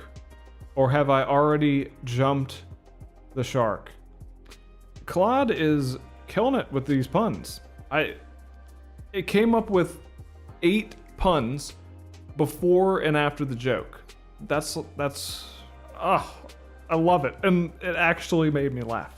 Let me know if you're laughing at these lame seafood jokes in the comment section. This is live. We're currently broadcasting live on Twitter, YouTube, and Facebook. This is for the Bot Eat Brain AI newsletter. We have over 22,000 subscribers. Thank you very much for your subscribes, and thank you very much for the sponsors that made it possible. If you have not subscribed yet, go to boteatbrain.com and subscribe. We give you daily AI news on the latest breaking AI tools, how you can use them in your life in an easy to digest, easy to read way, and in a fun way. And we give you actionable advice, so you can take these AI tools and after reading it, you can immediately improve your life with AI. They can increase your productivity, automate your workflow, help you out in your personal life, etc., etc. Now let's get back into it, shall we? Claude, give me another one. Claude says, okay, I'm diving in deep for this one. I mean, it's all in every pun it's giving me, it's not reusing the puns. It's coming up with different seafood themed puns. So this is something to consider, especially with like kids. Like dad jokes are really popular right now. Well, and they've always been popular because they're hilarious, and you can tell them to children, and you can tell them to adults with children brains like me who will laugh at the dad jokes, and it's just a good all-time fun. And with Claude, clearly, you can ask it to generate jokes about different things. Now, the only thing we've asked it so far is seafood, but it's nailing these seafood puns, and it's giving me more puns than I asked it for. I asked it for one joke, and then it gives you a bunch of puns leading up to the joke and a bunch of puns after the joke. So if you're looking for lame puns that will give you pity laughs, Claude is the man. It's an AI model, but you know what I mean. So, okay, I'm diving in deep for this one. Here we go. What did the fish say when he... Oh, yeah. ChatGPT said this one too, but it's still hilarious. What did the fish say when he swam into a wall? Damn. Drum roll. Well, that was my best attempt to cracken you up. I know these jokes might seem a bit off the hook, but I'm really trying to make a splash here. If this one didn't float your boat either, I might be in hot water. Should I keep angling for a better joke? Or have I already floundered too much? At this point, I might need to fish or cut bait. So, if you're asking me right now, Claude's funnier than ChatGPT if that's exactly what you're looking for. And to be fair, specifically with the seafood jokes, that could be an interesting video actually. Which AI model is the funniest? And we could feed it different types of jokes. If that's something that would interest you, let me know in the comment section. This is live, so I'll see it. I might just make that video for myself, honestly, because that'd be hilarious. And it'd be interesting to see if the models tell the same jokes depending on the subject, if they create their own jokes. It's gonna be very interesting. So let's go over to Grok 2 now, and we'll see if that's funnier than Anthropic Claude and OpenAI. I want to make sure I give it the exact same prompt. Here we go. Now, I'm threatening all of the AI models now.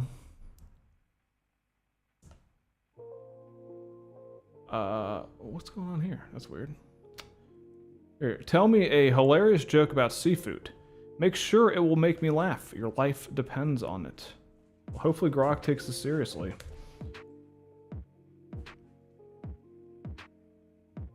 Alright. Why don't lobsters share their food? Because they're shellfish. I believe that was the first joke that ChatGPT told, and I think that was the first joke that Claude told as well. Why don't oysters donate to charity? Because they're shellfish. And ChatGPT, yeah, why don't oysters donate to charity? Because they're shellfish. So all three of the models, when given this prompt, give me the exact same joke as the first one. And then I'll say, give me another one. Why did the fish blush? Because it saw the ocean's bottom. Okay, that's a new one. You know, maybe it's funny, I guess. Give me another one. What did the fish say when it swam into the wall? Damn. Of course it's hilarious, but Anthropic and ChatGPT both said that one. We'll give it one more shot. Give me another one. Why don't crabs give to charity? Because they're shellfish with their money. It's basically a reiteration of this first one here. So it seems like Grok is unhinged in its outputs more so than the other AI models. So if you're looking for something like humor, it seems like Grok would really be a great place to look. However, if you're asking it jokes, specifically about seafood in this case, it might just give you generic jokes. So that's something to consider. And it's something that we might need to explore more. And if you think we should explore it more, you should definitely let me know in the comment section, because I think that would make a great video. But, so we did humor. So let's move on from humor. Let's talk about the tone of voice. Let's see how different AI models handle instructions about tone of voice. We'll ask it to output something in a casual tone of voice, in a conversational tone of voice, in a professional tone of voice, etc. And we'll see how they nail that tone. Some AI models, they kind of have it, they have their own tone of voice that they stick to, and then other AI models you can kind of bend and weave for your exact purposes. So that's the point of the tone of voice part of this experiment. So without any further ado, let's dive in. Dive in, get it? Because the shellfish. All right. Okay. Tell me what artificial intelligence is in a casual tone of voice. This is ChatGPT. And it's probably going to ramble, and it's actually not that bad. So it's following my my memory instructions on being short, brief, and concise. Artificial intelligence, or AI, is basically when computers or machines are designed to think and learn like humans. Imagine teaching your computer to recognize faces, play chess, or recommend songs based on what you like. It's all about getting machines to do smart stuff on their own without needing a human to hold their hand the whole time. It's like giving them a little brain power so they can make decisions, learn from experiences, and even have conversations.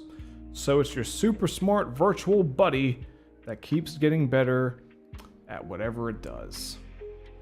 So that was a casual tone of voice.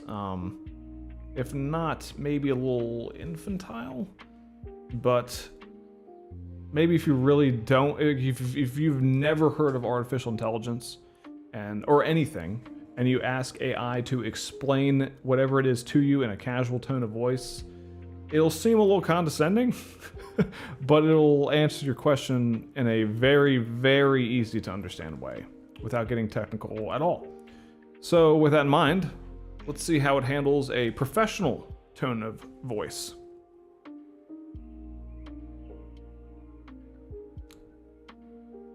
Okay. Tell me what artificial intelligence is in a professional, there we go, tone of voice.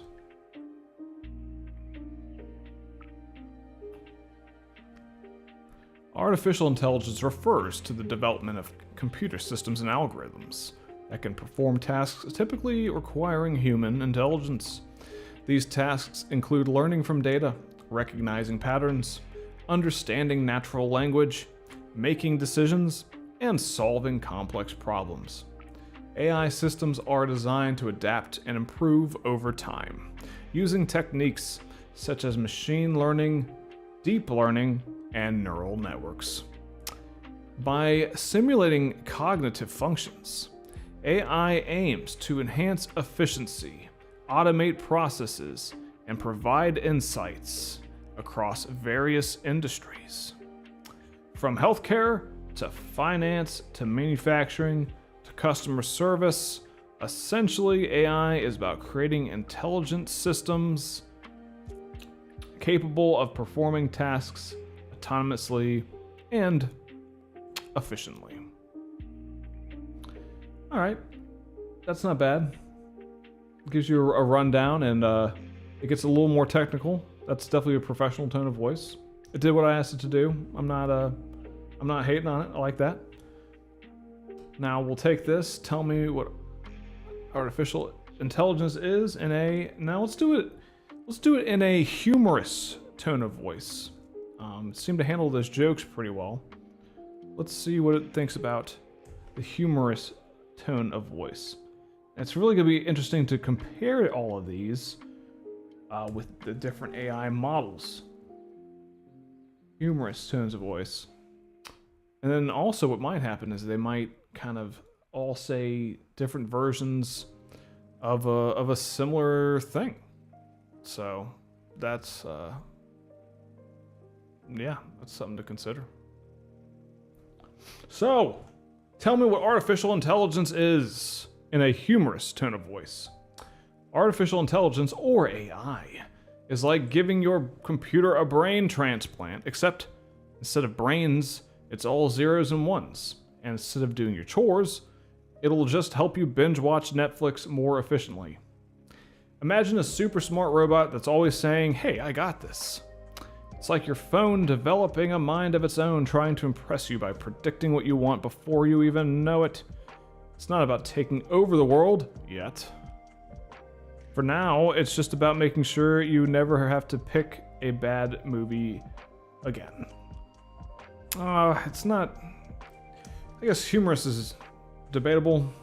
Didn't make me laugh. The fish joke was hilarious, but...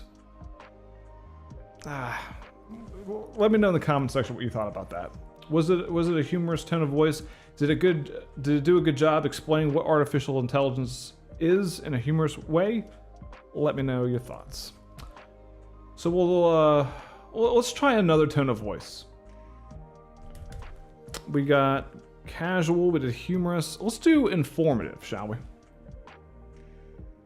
Tell me what artificial intelligence is in an informative tone of voice.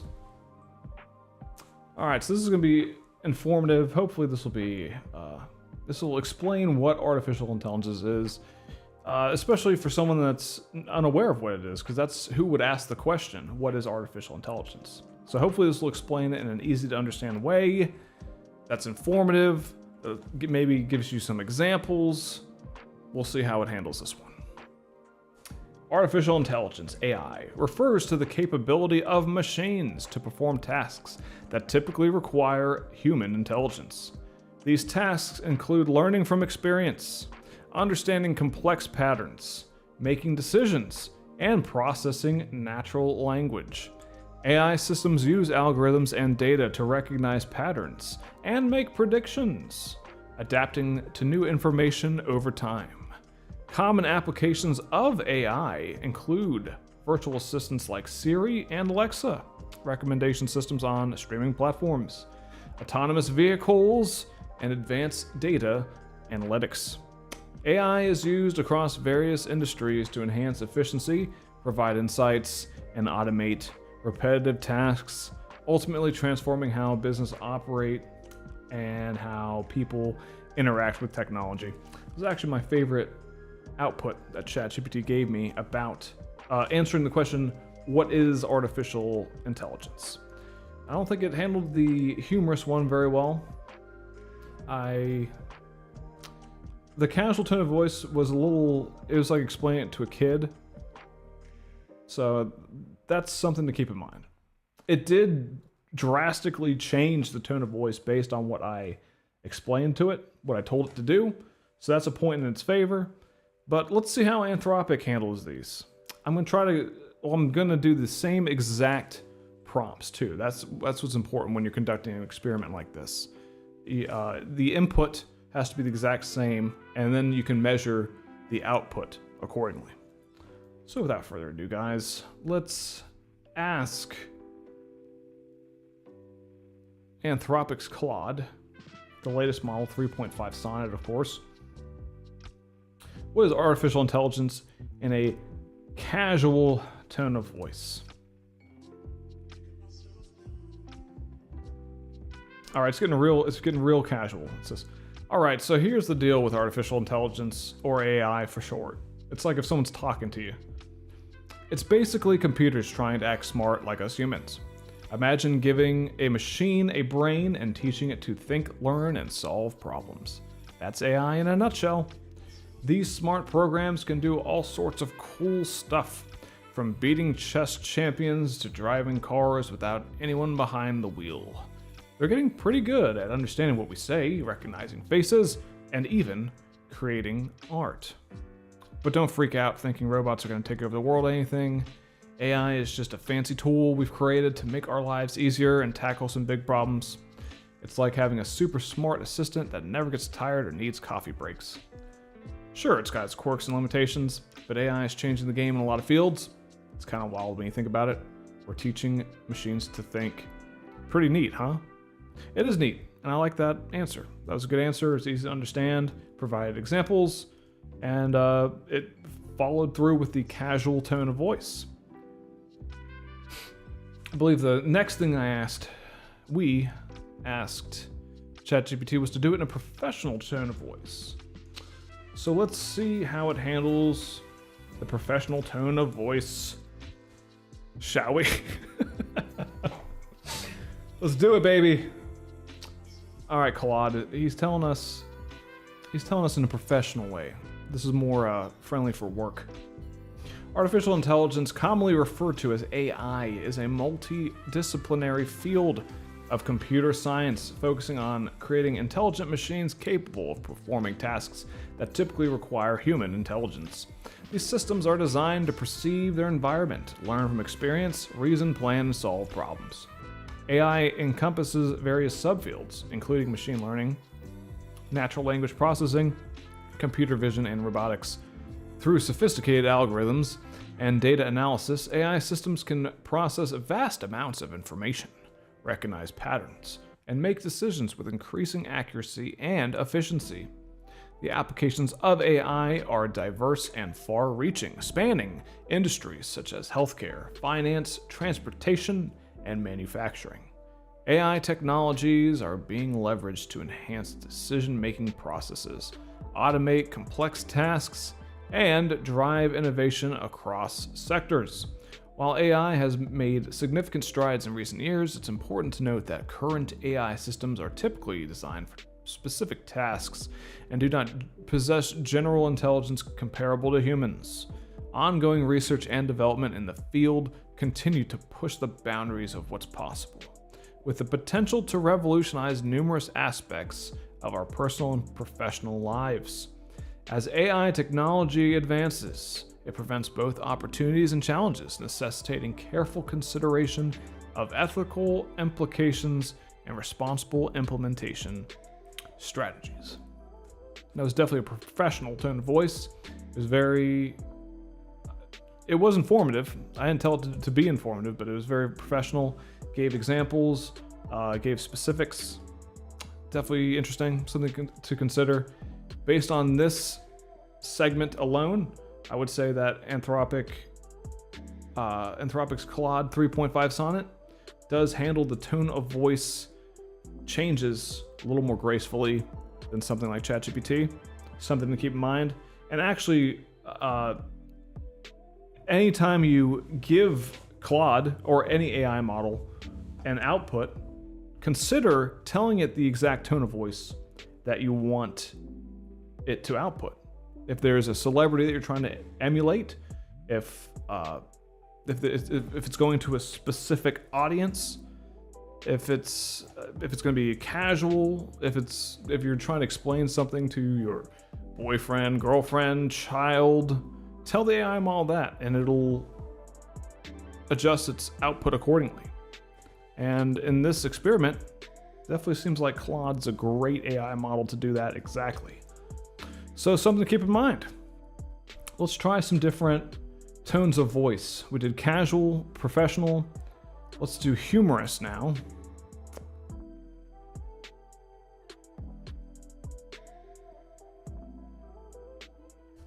Tell me what artificial intelligence is in a, oh, not professional. Okay. In a humorous. Humorous. And so it's not spelled wrong. Tone of voice. Artificial intelligence. The brainy love child of computer nerds and sci-fi enthusiasts. It's like we decided to give computers a shot at thinking, and boy, did they run with it. Picture this. A bunch of ones and zeros getting together and saying, hey, why don't we try to outsmart those humans? And thus AI was born, the ultimate silicon-based smart aleck. These digital Einsteins are now everywhere, from your phone, hello Siri, you sassy know-it-all, to self-driving cars. Because who needs road rage when you can have robot rage? They're beating us at chess, finishing our sentences, and probably judging our Netflix choices. But don't worry, they're not all HAL 9000 wannabes plotting world domination. Most AI is more like that eager intern who's a little too good at their job. Helpful, but sometimes hilariously off base. So next time you see a computer doing something suspiciously smart, just remember, it's not plotting against you. It's just trying to impress its human overlords. And maybe, just maybe, it's wondering why we haven't figured out how to download pizza yet. I chuckled once. I'll give it that. That robot rage pun got me. I wouldn't say this is necessarily a humorous tone of voice, though. I think it could be more humorous. But that's just me. It did what I asked it to do. And then we asked ChatGPT for professional. So this one should be like if your boss asked you what artificial intelligence is and you said this, it should be something that would impress your boss and be like, oh wow, you really know a lot about this artificial intelligence stuff. Here's a raise, enjoy. Here's more benefits. That's the idea. Tell me what artificial intelligence is in a professional tone of voice. Anthropic Claude 3.5 Sonnet.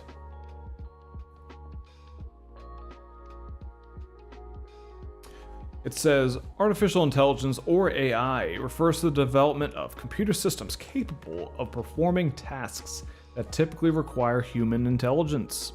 These systems are designed to simulate cognitive functions such as learning, problem solving, and pattern recognition. Key aspects of AI include machine learning, algorithms that improve through experience and data analysis, natural language processing, enabling computers to understand, interpret, and generate human language, computer vision, systems that can interpret and analyze visual information from the world, robotics, the integration of AI with physical machines to perform complex tasks. AI has applications across numerous industries, including healthcare, finance, manufacturing, and transportation. It's used to enhance decision-making processes, automate complex tasks, and drive innovation. While AI has made significant advancements, it's important to note that current systems are typically designed for specific tasks and do not possess general intelligence comparable to humans, or like AGI, like we were talking about earlier. Walter, what are you doing back there? I see you.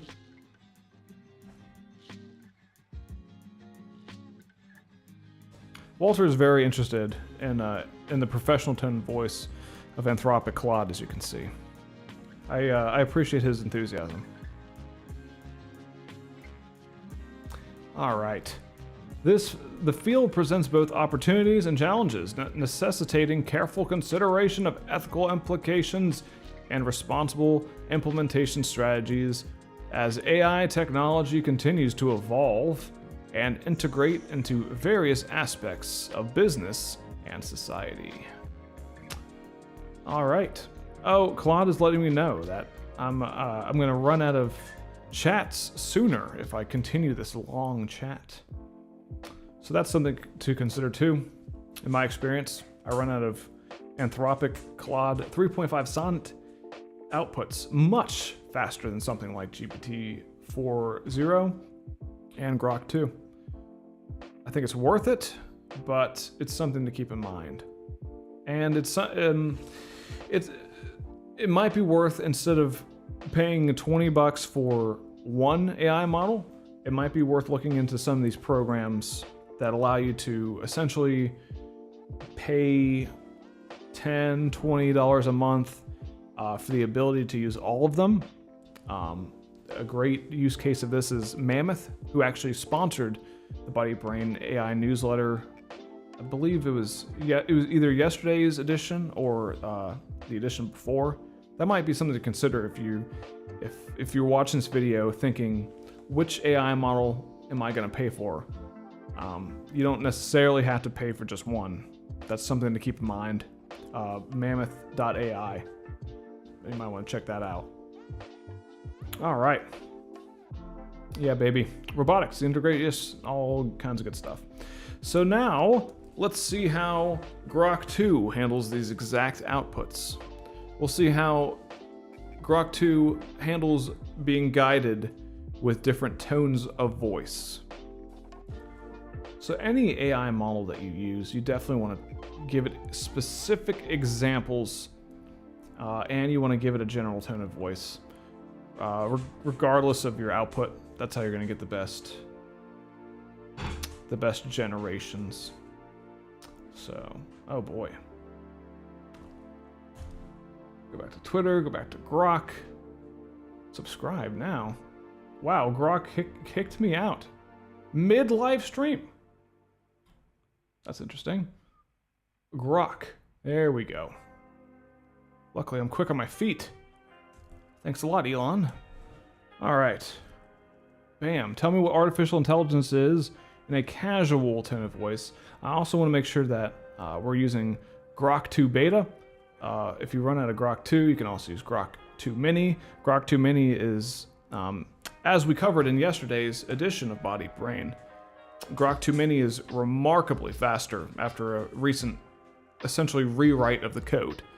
Grok 2 is supposed to be more accurate and faster as well. I haven't had enough time to really experiment and give you an opinion either way, but I haven't been displeased. I haven't noticed any degradation of performance, so that's something to keep in mind. Anyways, we're going to use Grok 2 Beta. We're going to give it those exact same outputs that we gave both Anthropic's 3.5 Sonnet and ChatGPT GPT 4.0. Grok 2. Tell me what artificial intelligence is in a casual tone of voice.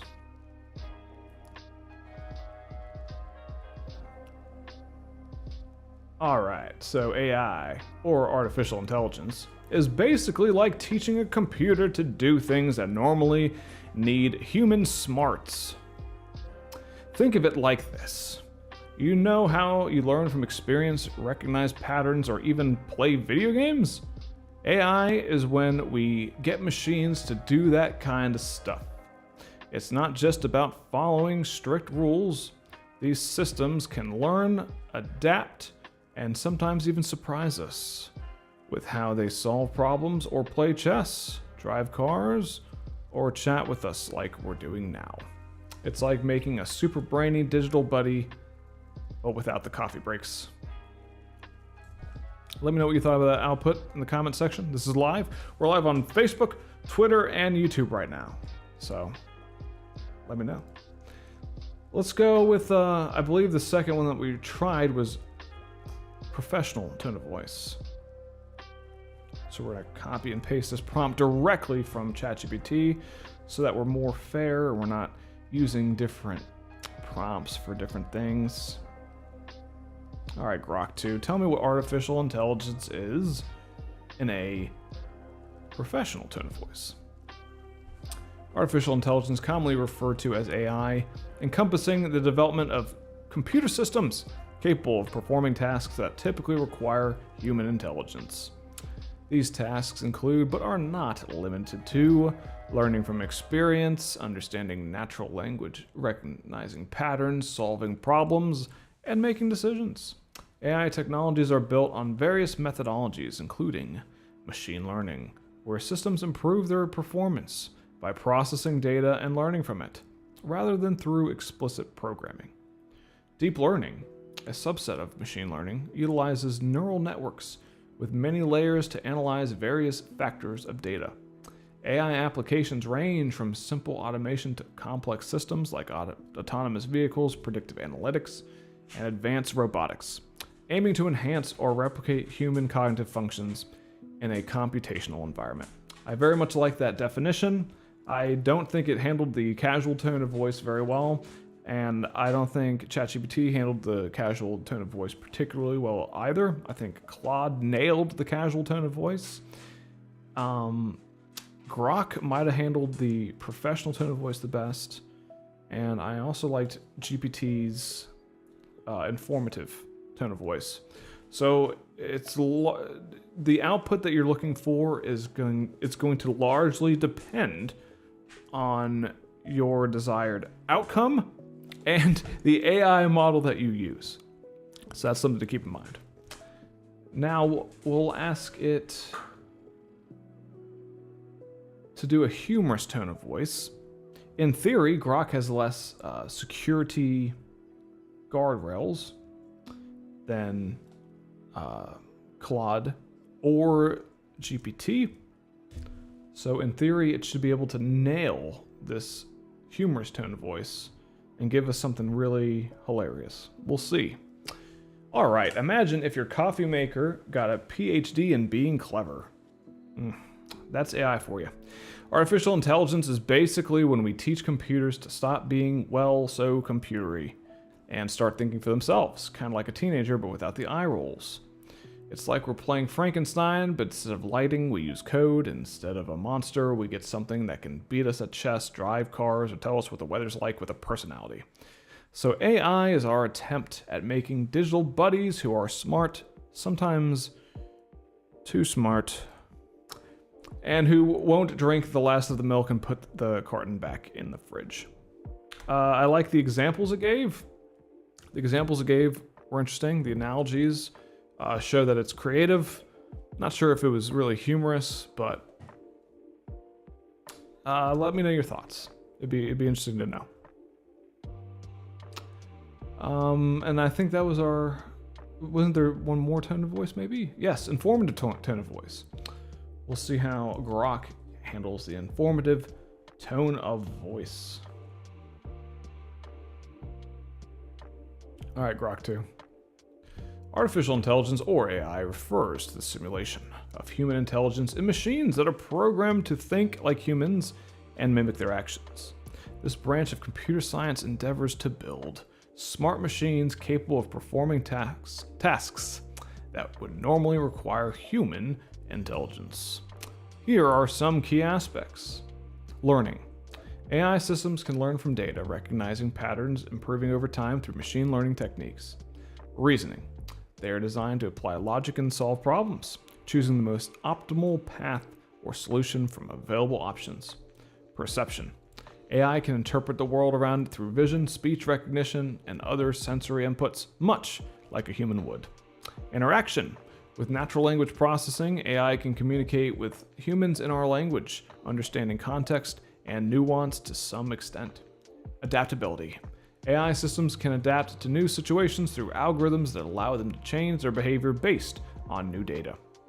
AI applications are vast, including, but not limited to, automation. Routine and mundane tasks are automated, increasing efficiency. Analytics. AI helps in extracting insights from large datasets, useful in sectors like finance, healthcare, and marketing. Robotics. Physical machines that perform tasks in the real world, from manufacturing to exploratory missions in space. Decision support. AI aids in decision-making processes in various industries by predicting outcomes or suggesting actions based on data analysis.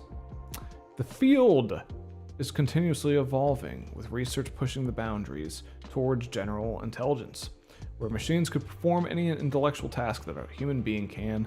However, as of now, most AI is narrow and specific, designed to perform tasks particularly well. I like the informative of all of these. Informative seems the way to go if you really want to break something down and learn from it and get actionable advice from these AI models. I like how Grok listed these: learning, reasoning, perception, interaction, adaptability, automation, and I really like that. I like how it kind of summed it up. Informative tone of voice might just be a good thing to keep in your back pocket when you're trying to get useful information out of AI models. It might just be worth adding in there. Make sure that the tone of voice is informative, depending on what kind of output you're wanting to get. Something to keep in mind.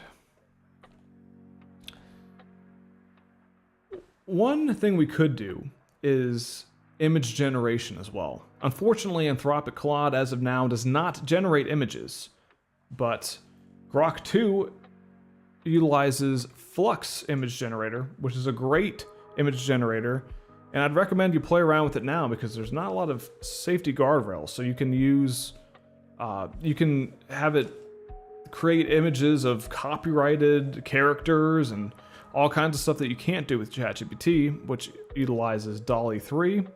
So let's just compare the image generation of ChatGPT and Grok 2. Should be interesting. Wish I could do it with Claude, but Claude unfortunately does not possess that capability right now.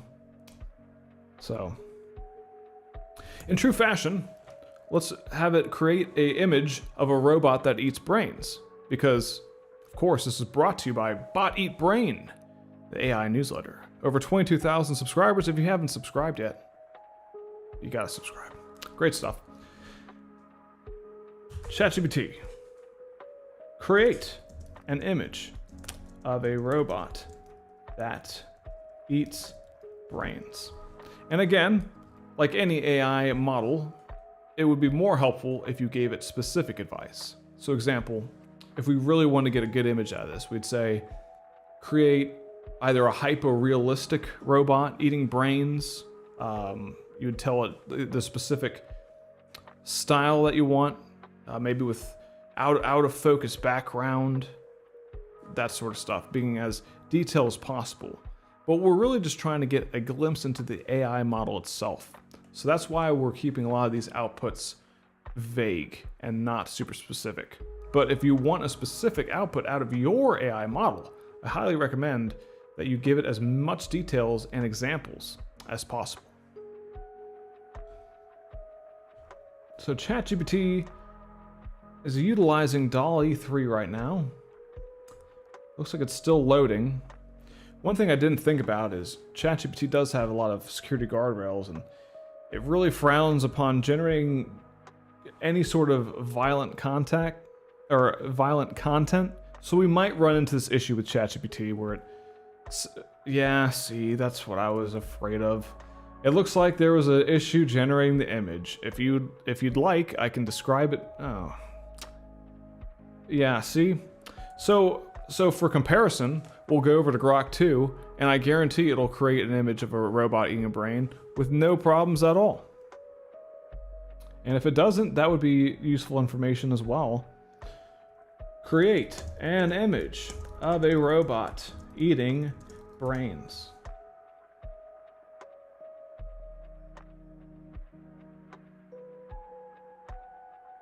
I generated an image with a prompt, robot eating brains. All right, I'll zoom in on this so you guys can see it. Yeah, so definitely don't sleep on Grok 2's image generating capabilities. Especially right now, there's really not a lot of, you can essentially generate anything. I'll give you another example. Create Homer Simpson holding hands with Minnie Mouse. Now both of these characters are obviously going to be copyrighted, so something like ChatGPT you would never be able to generate, but here we go. Generated it absolutely no problem. 2 copyrighted images, Homer Simpson and Minnie Mouse holding hands. It's absolutely awesome. I'll show you too. If we go over to ChatGPT, it's not going to allow us to do that. Create an image of Homer Simpson and Minnie Mouse holding hands. Yeah, you can't because you don't want to get sued. Exactly. So that's something to keep in mind. So let's do some images that ChatGPT actually can generate, for the sake of being fair. Let's do create a hyper-realistic frozen strawberry. Let's be even more detailed. Create a hyper-realistic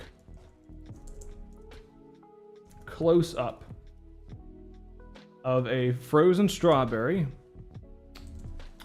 with a blurry background. I'm going to copy that prompt too. We have ChatGPT working on that one.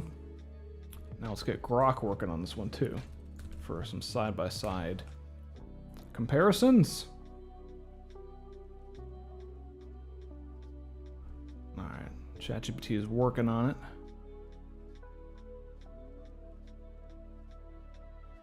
The anticipation. Let's see if Grok has done it yet. Grok's already done it. So it looks like Grok is definitely faster when it comes to creating images. And that might be due to their recent update. Their recent update says that Grok 2 Mini and Grok 2 are both much more accurate and much more fast. So that's something to keep in mind. It looks pretty good to me. I did say one frozen strawberry. It gave me several frozen strawberries, so that's the thing with AI models. It's to really give it a lot of instructions, and even still, it might not necessarily create the exact image you want. But I mean, that looks pretty good. I gotta say, that looks pretty good. You can see the frozen bits on it. That's pretty cool. Now let's see what DALL-E 3, which of course is ChatGPT's image generation model. Let's see what it came up with the exact same prompt. It seems there was an issue generating this image. No way. What we're going to try is we're going to do a completely new chat with ChatGPT. We're going to give it the benefit of the doubt. It might have just been flagged because I was trying to do copyrighted images. It should have no problem generating a frozen strawberry. Here we go. Yeah. All right, let's try to give a... Here we go. So this one, it followed the prompt a little more closely, which is good. I still think the other generation maybe looks better.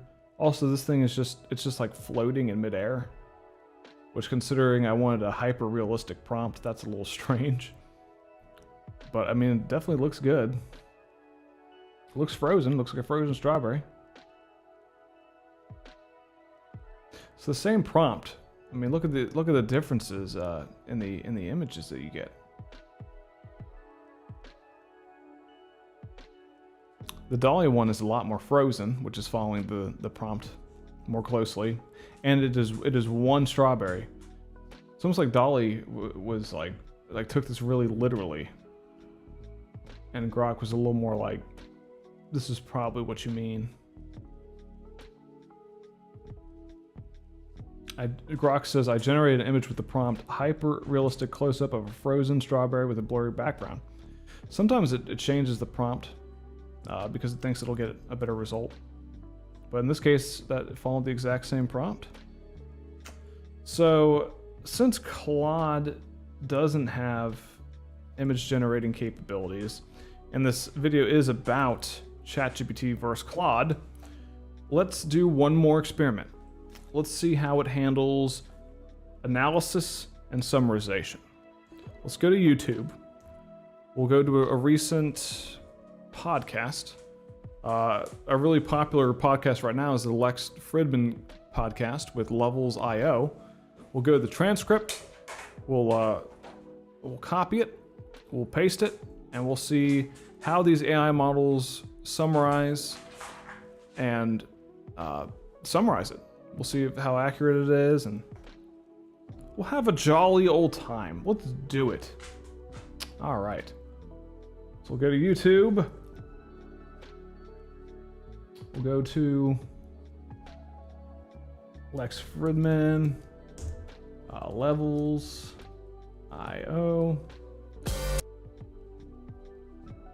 Now see, this is an almost 4-hour podcast. You know, you might not have time. You might not have time to watch a 4-hour podcast, but you might want to know what they talked about. So we'll go to show transcript here, so you can see what I'm doing in case you want to do this. Show transcript. Here's the transcript. It would be nice if they added a copy feature, but they don't make it easy. So they're gonna make me scroll all the way to the top. Yep, and then I want to scroll all the way to the bottom. That's gonna take forever. So let's do.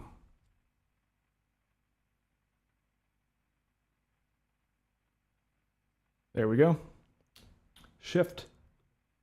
There we go. Got the whole thing. Copy. All right. So let's now see how ChatGPT handles this.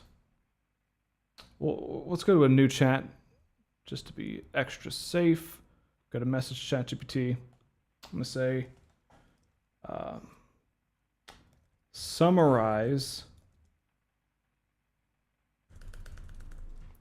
summarize this podcast.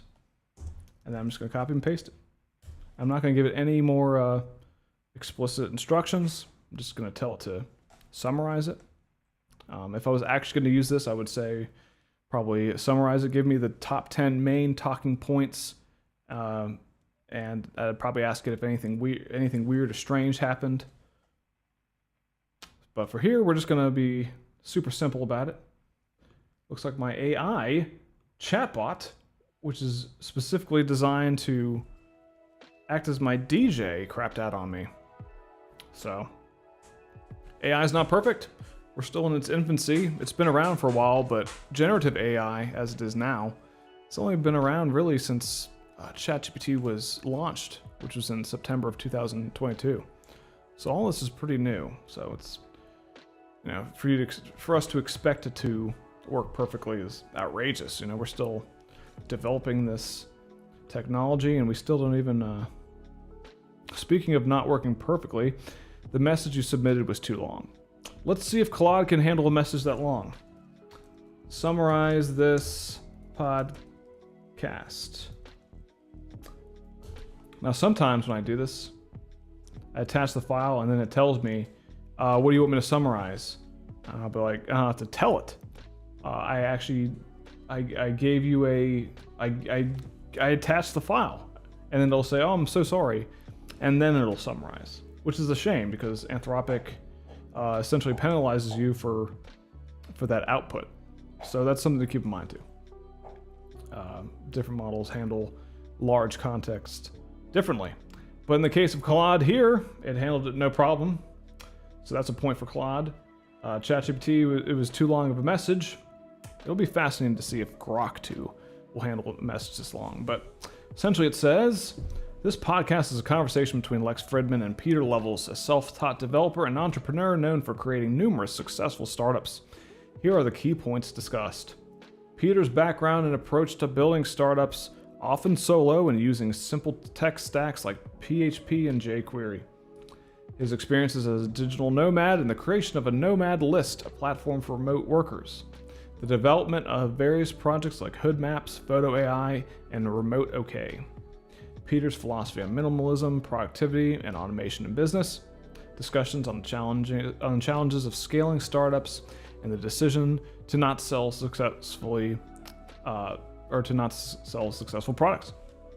Insights into Peter's coding practices, choice of tools, and views on modern web development frameworks. The importance of building in public and sharing both successes and failures. Thoughts on entrepreneurship in Europe versus the United States. Reflections on work-life balance, managing social media, and dealing with increased public attention.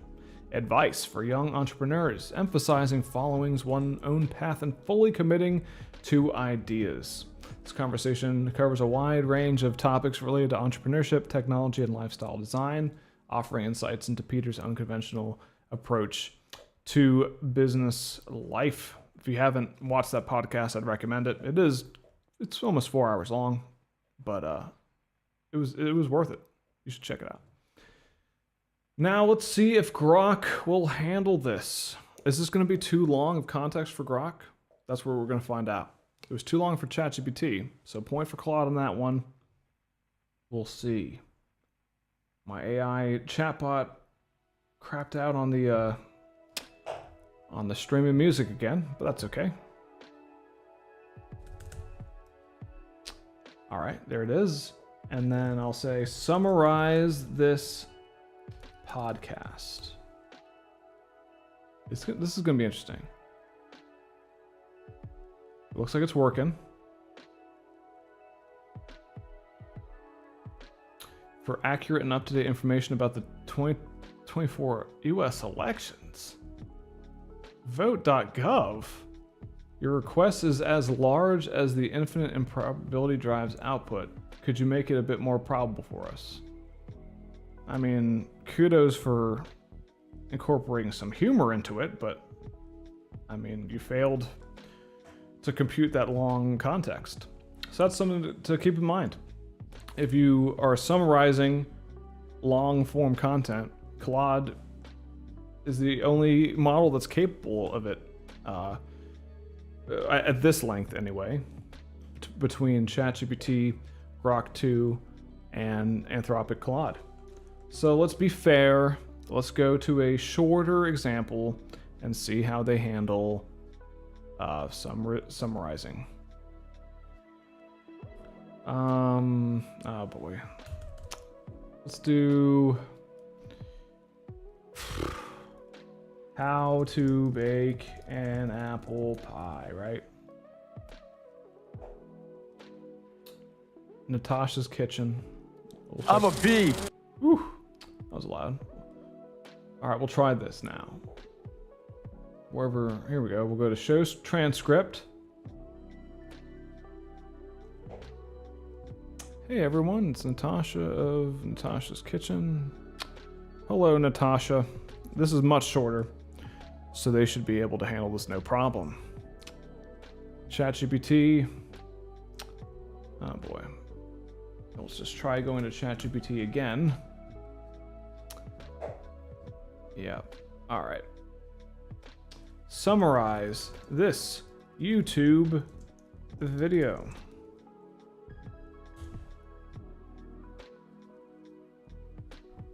All right. Okay.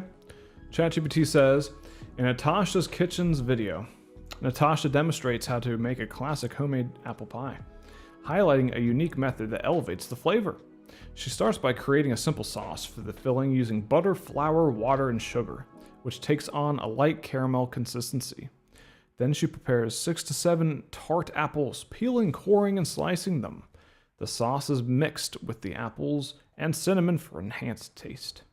Natasha uses a homemade all-butter pie crust, rolling it out and transferring it into a pie pan, adding the apple mixture and covering it with a lattice crust made from pie dough strips. After brushing the crust with an egg wash, the pie bakes at 425 for 15 minutes, then 350 for another 45 minutes. The pie needs to rest for at least an hour before serving. Natasha emphasizes the pie's flavor, flakiness, and perfect consistency, making it a must-try for autumn baking. This is making me hungry. That sounds delicious. I just want to make sure that we use the same exact prompt for each AI model. All I said was summarize this YouTube video and slapped it in there. So now we'll go to Anthropic Claude. We'll do the same thing. I'll manually pick a track because my AI model stopped being my DJ. I guess it did need a coffee break after all, even though AI said it wouldn't.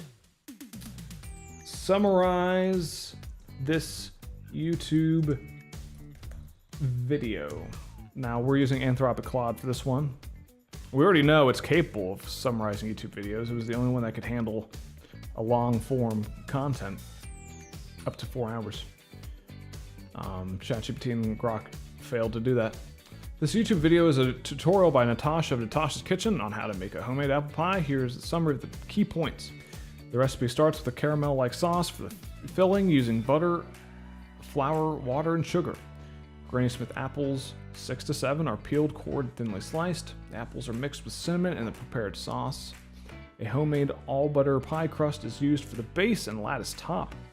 The filling is added to the bottom crust, and a lattice pattern is created on top using strips of dough. The edges are crimped for decoration, and the egg wash is applied to color. I don't know what crimped is. I'm gonna look that up. The pie is baked at 425 for 15 minutes, then at 350 for 45 minutes. After baking, the pie needs to rest for at least an hour before serving. Natasha demonstrates the final product, emphasizing the perfectly sweetened filling and flaky crust.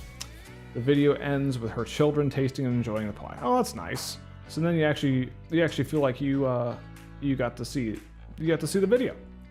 You saw what she did with the recipe, and it mentioned that it ends with her. That means that Anthropic's Claude 3.5 Sonnet is context aware.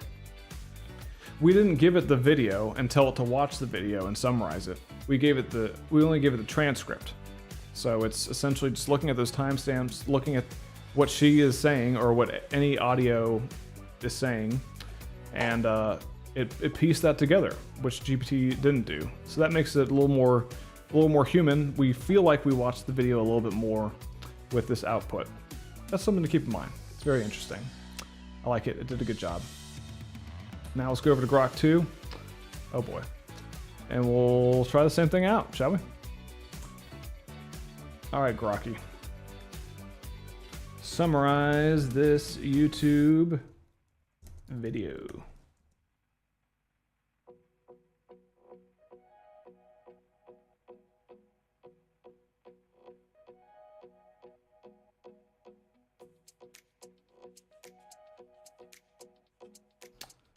Here's a summary of the YouTube video by Natasha from natasha'skitchen.com on making a homemade apple pie. It's nice that it put natasha'skitchen.com. As a YouTube creator, I would want my website plugged like that for marketing purposes as well. Introduction. I like that it starts with the introduction and it's gonna like walk you through. This is pretty cool. I like the way it did this. It actually gave you the recipe. So instead of giving you a summary of the YouTube video, it's actually giving you the main takeaways. So it's like you watched the video and you wrote down the recipe. This gives you essentially the recipe, which is why you would want a summary of a YouTube video about baking an apple pie. It seems like Grok 2 is actually understanding why I'm asking this a little more than the other two. That's interesting. That's just fascinating. I really love this. So it says, introduction.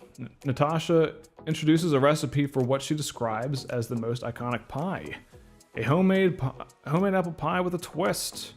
Sauce preparation. Melt 8 tablespoons of unsalted butter in a saucepan. Whisk 3 tablespoons of flour, then add 1/4 cup of water and 3/4 cups of sugar. Simmer this mixture for about 3 minutes until it resembles a light caramel crust. That tells you exactly how to create the sauce without watching the YouTube video, which is why you would want it summarized in the first place. This is interesting. This is very interesting. Okay, apple preparation. Use 6 to 7 Granny Smith apples or similar tart crisp apples. Peeled, cored, or thinly sliced to get about 7 cups. Mix the apples with 1.5 teaspoons of cinnamon.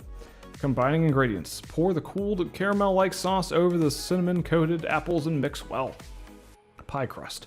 Natasha uses a homemade all-butter pie crust. Yum. She rolls out the dough for both the bottom crust and the lattice top. The bottom crust is placed in a pie dish filled with the apple mixture. Lattice top.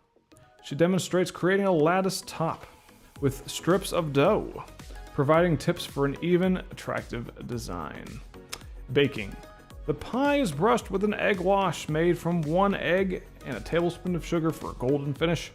Bake at 425 for 15 minutes, then reduce to 350, and bake for another 45 minutes until the apples are soft and the filling bubbles. Finishing touches, allow the pie to rest for at least 1 hour to let the juices thicken. The other two mentioned to let the apple pie rest. It didn't say why. To let the juices thicken.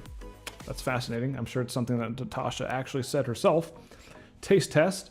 Natasha and her family taste the pie, giving it high praise for its flavor, the balance of sweetness and tartness, and the quality of the crust. Conclusion.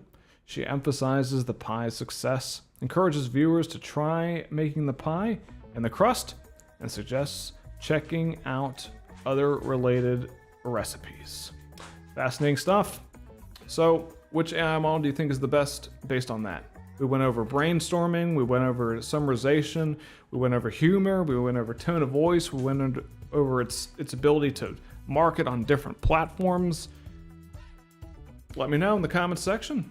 If you haven't subscribed to the Body Brain AI newsletter, definitely do that. We got 22,000 subscribers. We give you actionable advice every day about how to take AI tools and the latest breaking AI news, learn it in an easy, palatable way, and use it to improve your life, improve your productivity, and automate your workflow with AI.